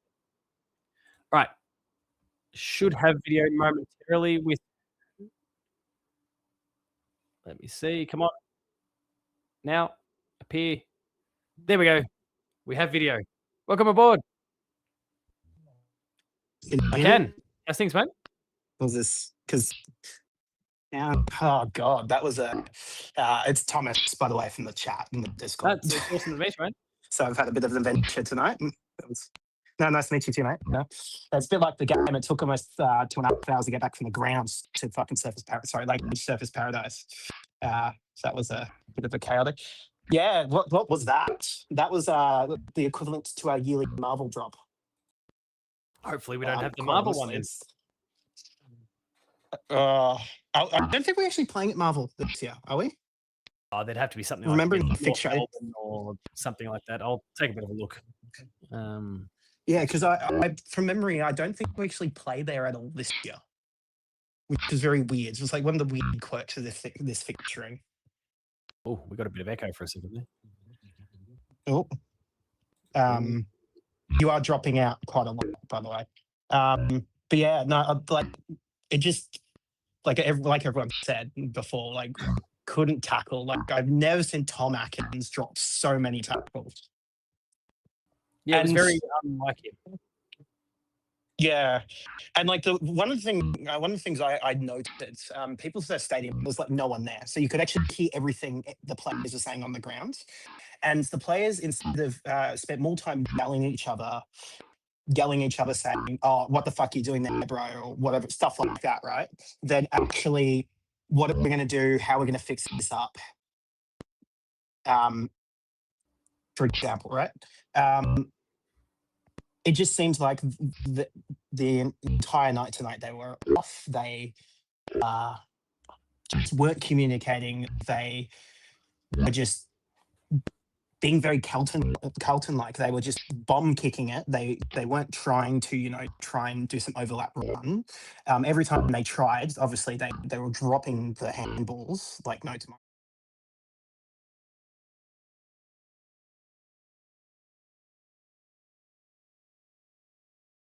And I'll give our forwards a bit of a chance here. Like, how often did they go into the forward 50? It didn't. Like, you need the balls to hit the 50 to 71 was 50 to 71. Okay, so we do go have in that quite a lot game then. at Marvel as well. It's round 23 against North Melbourne. It's the only Marvel Right. game. Okay. Yeah. No, we'll find a way to smash them by under 100 points. It's a nice reset for our Marvel experience. Yeah, correct. Yeah, I don't know. Yeah, that's a lot higher than it felt like on the ground because I was sitting basically just outside the arc, Okay. like the screen end of the ground. I'm not sure because it's not a hill like Adelaide Oval. It's the screen end, that big screen. And yeah, it didn't feel like it was getting in the 50 that much. If that makes sense at all. No, you're right. The final count, if I remember, it was 50 to 71. Give me one sec. 50 inside 50s to 71. Our efficiency inside 50 was actually pretty good. We were going at 50% versus the Suns 46.5. We just didn't get it there, and when we turned it over in some of the worst spots in the ground to turn the ball over. I just think we really let it. Yeah. It's kind of been a sense that many have echoed so far. We really let our forwards down. Not that they played an amazing game either, and we've spoken a bit about Shannon Neal, Brad Close, Ollie Henry. A few of these guys will come up tonight. But it's the disposal deeper up the ground, which is, again, something we spoke about, I think we spoke about on the Paul James show last night, but we certainly spoke about it in the season launch video with the Chaps and Ben the other night. Geelong's butchering of the ball at times deeper up the ground is sometimes our biggest weakness, and that was the case tonight. Mm-hmm. Yeah, 100%. 100%. We won the clearances. But it also feels like. Sorry, did we win the clearances? We won the clearances 41 to 34. Centre clearances 18 to 10. Stoppage, we lost stoppage clearances by 1, but overall 41 to 34. That was despite losing the hitouts 58 to 25. Like, we were getting the ball. Disposal count, Geelong typically hasn't won the disposal count much over the years. We weren't that far behind in any of those metrics. But then to be so similar disposal count-wise, to win the clearances and then have 71 inside 50s against to only 54, and then pair that with the turnover count of 88 to the Cats, 75 to the Suns, that paints a really clear picture. 100%. And it's very Geelong-like because we never win those centre clearances. We never win the stoppage clearances mostly, but we always seem to be clean off halfback. And we were just, it seemed like every time we got the ball in halfback, we were just lobbing it out at the 50. Yeah. Just constantly lobbing it out. I do know I am a massive, like, ever since halfway through when Jai came on in the prelim, man, he's grown up. Man, like, I'm happy. a season ago, he probably should have been dropped. Thank God we've kept him on. Like, he was really clean. For probably our most cleanest player. Yeah. And he was probably the only one that I was shocked when you said earlier he was only on 50% of game time. It seems like he was all up in everything. There was a few on in the that. ground. So some of those players that, those inexperienced ones that we'd really like to see get the time, were the ones that got the least time. And to summarise that, Clark with 50%, Mitch Nevitt, it's not too bad, 77%. But Warple is a newbie to the club, 66. And he was one of our best. Obviously, didn't lead the disposal camp, but all that defensive stuff, the clearance stuff we spoke about, we could have used more of him. I don't understand the Jai Clark one in particular. But it is interesting to see how the clubs are kind of going about the de facto snub. If I take a look at the Suns, they have someone that clearly played less time. Alex Davies played 59% for them. Will Graham. That is not shocking though, because ever since. Sorry, go on. Sorry, with Davies, it's actually not entirely shocking because from memory, Hardwick, ever since he's come into the club, he's barely played him. He's mostly played the twos. Yeah. And he's tried to sort of find a home, but he hasn't managed to get that. Sorry, I did interrupt you, but no, you're right. Yeah, the Davies one is the least shocking. Yeah. Yeah, Farah, Newland, Graham, Davies, all sub 70% for them. So Gold Coast, we flipped the magnitude a little bit more. For us, sub 70s are Jack Martin, Warple, and Clark. But it is interesting to see how the clubs are approaching this fifth player on the bench. We saw what Sydney did with Tom Papley last night, where they didn't bring him on until late in each quarter, about 2/3 of the way through the quarter, and then they just kind of unleashed him for 10 minutes. it's a potential way to get managed players minutes, but without having to have the restrictions of the sub. We'll see how it all shakes out. But I think in the case of the Cats tonight, Jai Clark got screwed over a bit, which is unfortunate. 100%. Also, do we know if Mitch ever did a centre bounce or was in the centre bounce or had any midfield time? Yeah, I because I don't think I he was saw him getting leave it. the 50 anymore. Yeah, I think he played out of the forward line, which is just poor decision making by the Cats. I think Weird, no clearance. weird, like shocking. But yeah, and actually, if he went to the midfield, he probably would have grabbed one or two because he's pretty good in that respect. So I think they did him dirty. It felt like it really felt one big thing we were missing was sort of a harder body midfielder. Like you've got the defensive midfielders in Warple and Atkins. I think Warple definitely were probably the better of the two tonight. I'm just not sure what was with Atkins. He just didn't seem like he turned up at all. He got better towards the end. I did see he finally managed to land a couple tackles, but not trying to be harsh on it because obviously Atkins is a legend. And like last year was the AFL tackle leader. It just seemed very unlike him last week. Oh, sorry, this week. Yeah, this week. Yeah, he wasn't sticking him like he normally would. Even in the Carlton practice match from memory, he didn't do very well. And it seems pretty similar. Like in the Carlton practice match, there wasn't the effort that they put in, which you would expect in a practice match. It's not premiership points. You're just trying new things, But it seems pretty similar. They were missing a lot of handballs. They were being shoddy with the kicking. They were not laying the tackles. And Carlton was just able to cut through us constantly. It was the same with the Gold Coast tonight. Yeah. It was the same problems again. Yeah, no, agreed. Shadou's just popped in the chat there saying Axe looked very frustrated. Not usually a vibe player, but he was not himself. Just some of the observations coming from the chat there as well. Spartacus continued to lean into the weird audio issues that we've been having recently, saying that game was riveting. With all the fans. Spartacus has been doing a good job trolling in the chat. Spartacus is in peak form right now. Yes. Quick, someone find a French Geelong supporter. That frog will fly back to Geelong faster than Brad can practice his golf swing. Yeah, okay. Yeah. No, good. That's good form. That is good form. Yeah, I'm not sure what else. Not sure because a lot of it has been covered. But yeah, it just seems like we're off tonight. Like that communication thing. It just seems very off. Like there was from what I heard, there was a lot of yelling at each other, saying like a lot of swearing at each other, blaming each other for mistakes instead of getting it together and trying to communicate to get through it. That was quite audible for you at the ground. Yeah, some of it was quite audible. Yeah, okay. That's a shame.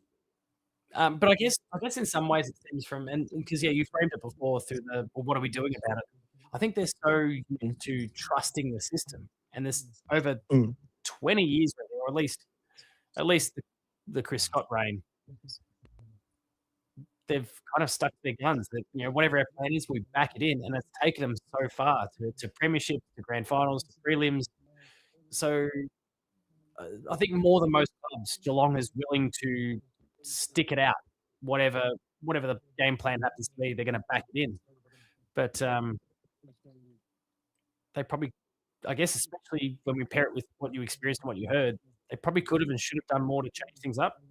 And that relies on the coach's box to get active. No, 100%. 100%. Obviously, it is round 0, so there's a lot of time there improving. I highly doubt we will miss finals at all. Yeah, it's far too early to even talk like that, right? But yeah, just seemed odd tonight. Ben Harris is saying, hello, Zach Butters. And Shadou asked you, actually, who did you mostly hear? Were there any players you could clearly identify with the ones that were kind of the worst for it, for the abusive language? A couple. I heard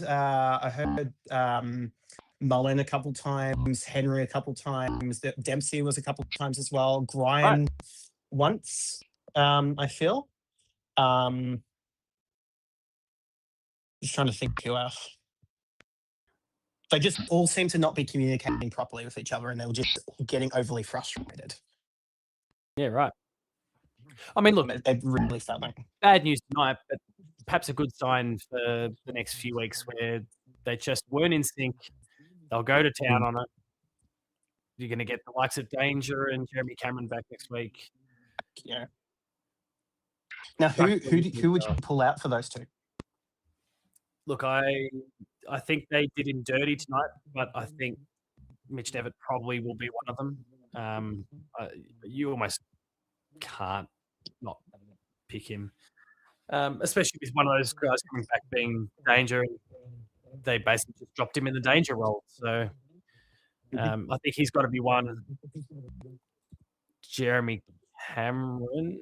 I mean, I think they'll stick with Ollie Henry, but he would also be the logical one positionally. So we'll see. I don't know. Yeah, 100% same for me. I would also even look at possibly trying to bring in a Mitch Edwards or a Joe Polkinghorne and swap out Jack Martin. He seems pretty undercooked still. Yeah, I'd agree. And yeah, like Reese, sorry, not Reese, Blitzarves, it just didn't seem like he was working in the ruck today. He seemed far too slow. He also seemed quite stiff. Like he wasn't doing the normal follow-up with him trying to go and dive for the ball. He just sort of lumbered around a bit, which was very weird. Like especially in like the prelim and the qualifying final, when he missed a hit out, he went straight after that ball, and it just didn't seem like he was as fast after that today. Yeah, right. They'll shake the cobwebs out, hopefully. Possibly. Anyway, I will give you my 3-2-1 and probably fed off because it's getting quite late in Victoria, isn't it? It is. And then I want to get some food. I'll probably say 3 Jai, 2 Smith, and then 1 probably Humphreys. Okay. I feel like Humphreys was getting quite hammered. I would also probably throw in there Connor O'Sullivan as well. Like I feel like those two were probably the best defenders, Humphreys and Connor. And yeah. And then Jai, I just from what I saw, obviously I haven't looked at the stats. From what I saw, he was clean. He was getting the ball out quite constantly when he was in the midfield, and he seemed to be all over the ground. The one I'd also shout out there for you, especially if you, not that we necessarily want to go back and watch this game, but Tanner Bruin's performance was immense. Yes, sorry, I actually should shout Tanner out. Yeah, looks like he hasn't missed a moment. Yeah. Seriously, it looks like he was out for a year, and it looks like he hasn't missed a moment. In a lot of ways, it looked like he stepped his game right up. I mean, the concern I'd had around him before his... I actually would change that. I would actually put him at 3, quite honestly. Oh, there we go. Now thinking about it. Yeah, sorry, I actually would put him at 3. No, that's fair. He probably was actually our best player. Before he obviously had his extended time off, my biggest criticism of Tanner was that he would play for 10, 15 minutes of a quarter and then go quiet for another 45 minutes of game time before having another breakout period. This was consistent all game. He was relevant. He was there at the coalface. He was fighting. He was getting in possession. He was poised. His disposal was great. I thought this was his best game for the Pats, which is unfortunate we got pantsed in the process. But I thought it was his best game. Maybe full stop, actually. Yeah, no, 100%. 100%. Anyway, thank you very much for having me on. Not a problem. Good to have you on board. We'll catch you soon. No worries. We'll catch you soon, mate. Enjoy the night. You too. See you later, mate. I'll try and do something because it took, the people's first. I actually disagree with Kiri. It is an absolute shithole. There's no public transport around it. And I got there. The first thing I got a beer, right? You get a beer when you turn up to the stadium. Absolutely. The 2 beers I brought back to back were both off. I had to get them replaced and got refunded and went to a different bit. I don't know how long the kegs were sitting there because they were both off. And like the seats were anyway, shithole, absolute shithole. And then it took about 2.5 hours to get back to Surface Paradise from it. Gross. Yeah, no thanks. Yeah. Sorry. Anyway, have a good night, mate. Enjoy. Thanks for coming on board. Yeah, bye. All right. There is nobody sitting in the queue to jump in. Spartacus, nice mate. Thanks for jumping on. Time to hop off. I'm loving the frog references. It's been good. All right, that is where we'll wrap things up for post-game live tonight. A very disappointing result for the Cats, of course, going down to the tune of 56 points. That is 19-11, 125 to the Suns, 10-9, 69. Nice for the Cats. Nothing nice about it, really. But thank you all for having popped in. First post-game live of the new year. We are trying things with different platforms. There's definitely some growing pains around Video Ninja. We'll see what happens in terms of our continued use of it going forward. There's certainly some positives. There are some negatives that really reared their head tonight. Hell, I'm still being driven mad by the fact that for the last, how long have we been going now? Over 2 hours. I've heard my own voice echoed back in my ears. You all can't hear it, but I can, and it's driving me mad. We'll get it all sorted. We'll work out what we need to do. Maybe there's a bit of a mix of using some OBS as well as someone's just popped in. Someone's gone for a last minute appearance, I think. Unless someone's accidentally clicked the link again. I'll see. I'll keep an eye on the background. Yeah. Oh, I am seeing someone. Oh, hang on. Am I seeing Pussy there? With some really wobbly internet. Hang on. I can't. Oh, it is Pussy. Hang on. All right. We've got one more guest for the night. Let me jump across here. Click the button. Bash the keyboard. Hit OK. And we should have Pussy on the screen, I think. Whatever I can see. It is. How's things, mate? Yeah, no, we're good. How about you, Paul? Oh, and the frog is here for you too. I'm going okay.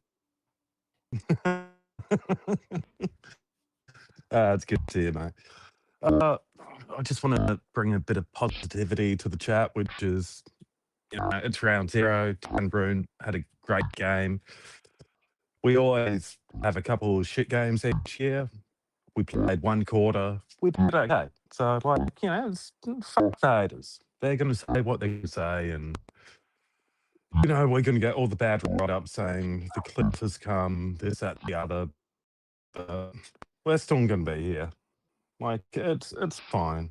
It's not the end of the season. It's the start of the season. Got to remember that. Yeah. I mean, they call it round 0 for a reason. It's not a real round of football. We can completely strike it from our mind and start the season properly next week. Yeah, look, it's our fixture isn't ideal, but I believe, we'll be there. Means nothing. I'm just looking at all the positives, which is pretty much 2 players, but yeah, who cares? Let's have fun with it. It's like when, your mate gets a bit too pissed and shits a bed. You make fun of him for a week, but then you forgive him and you give him a pat on the back saying, it's all good, mate. You'll be right. Yeah. Yeah, they'll rebound at the end of the day.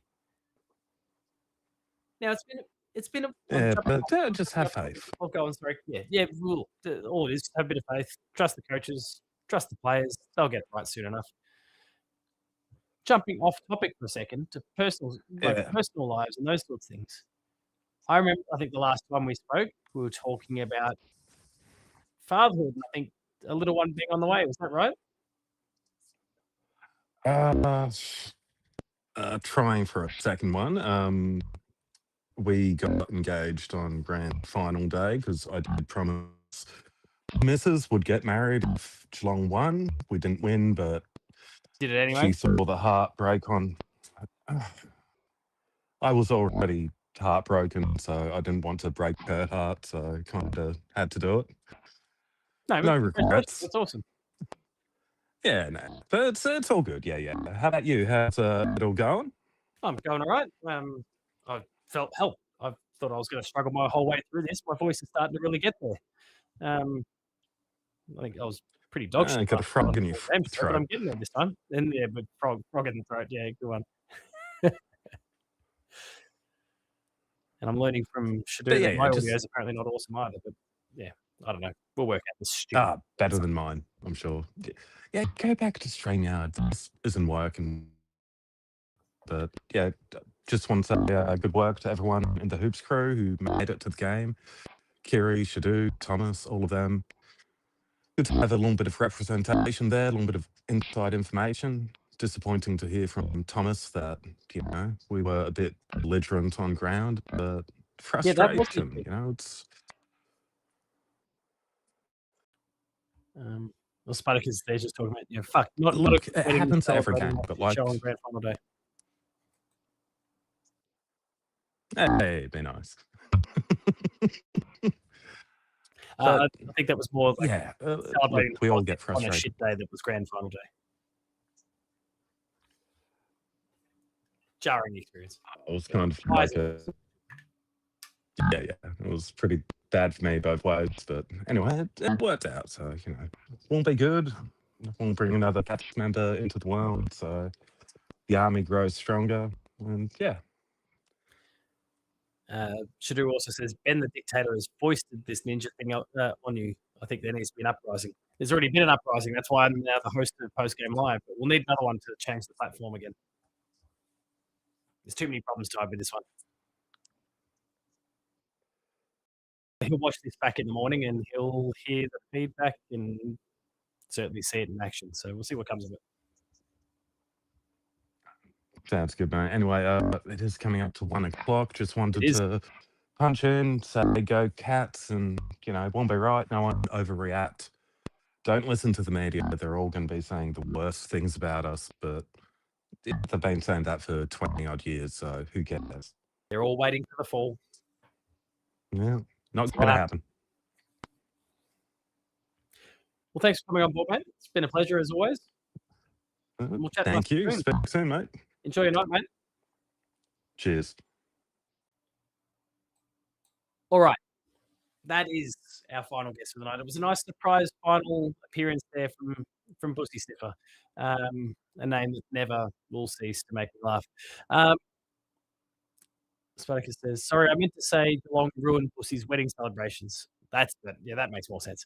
But thank you all for having tuned in for Postgame Live tonight. Disappointing result. Obviously, Cats going down by 56 points. Stay tuned for my reaction video tomorrow, which will undoubtedly, I've spoken a fair bit about some of my ideas here.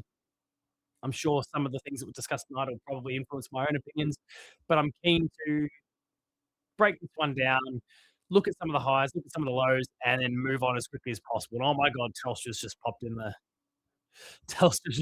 chat. Holy shit. We kicked that guy's ass out.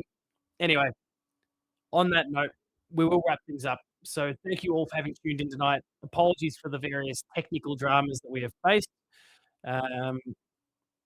We'll get there.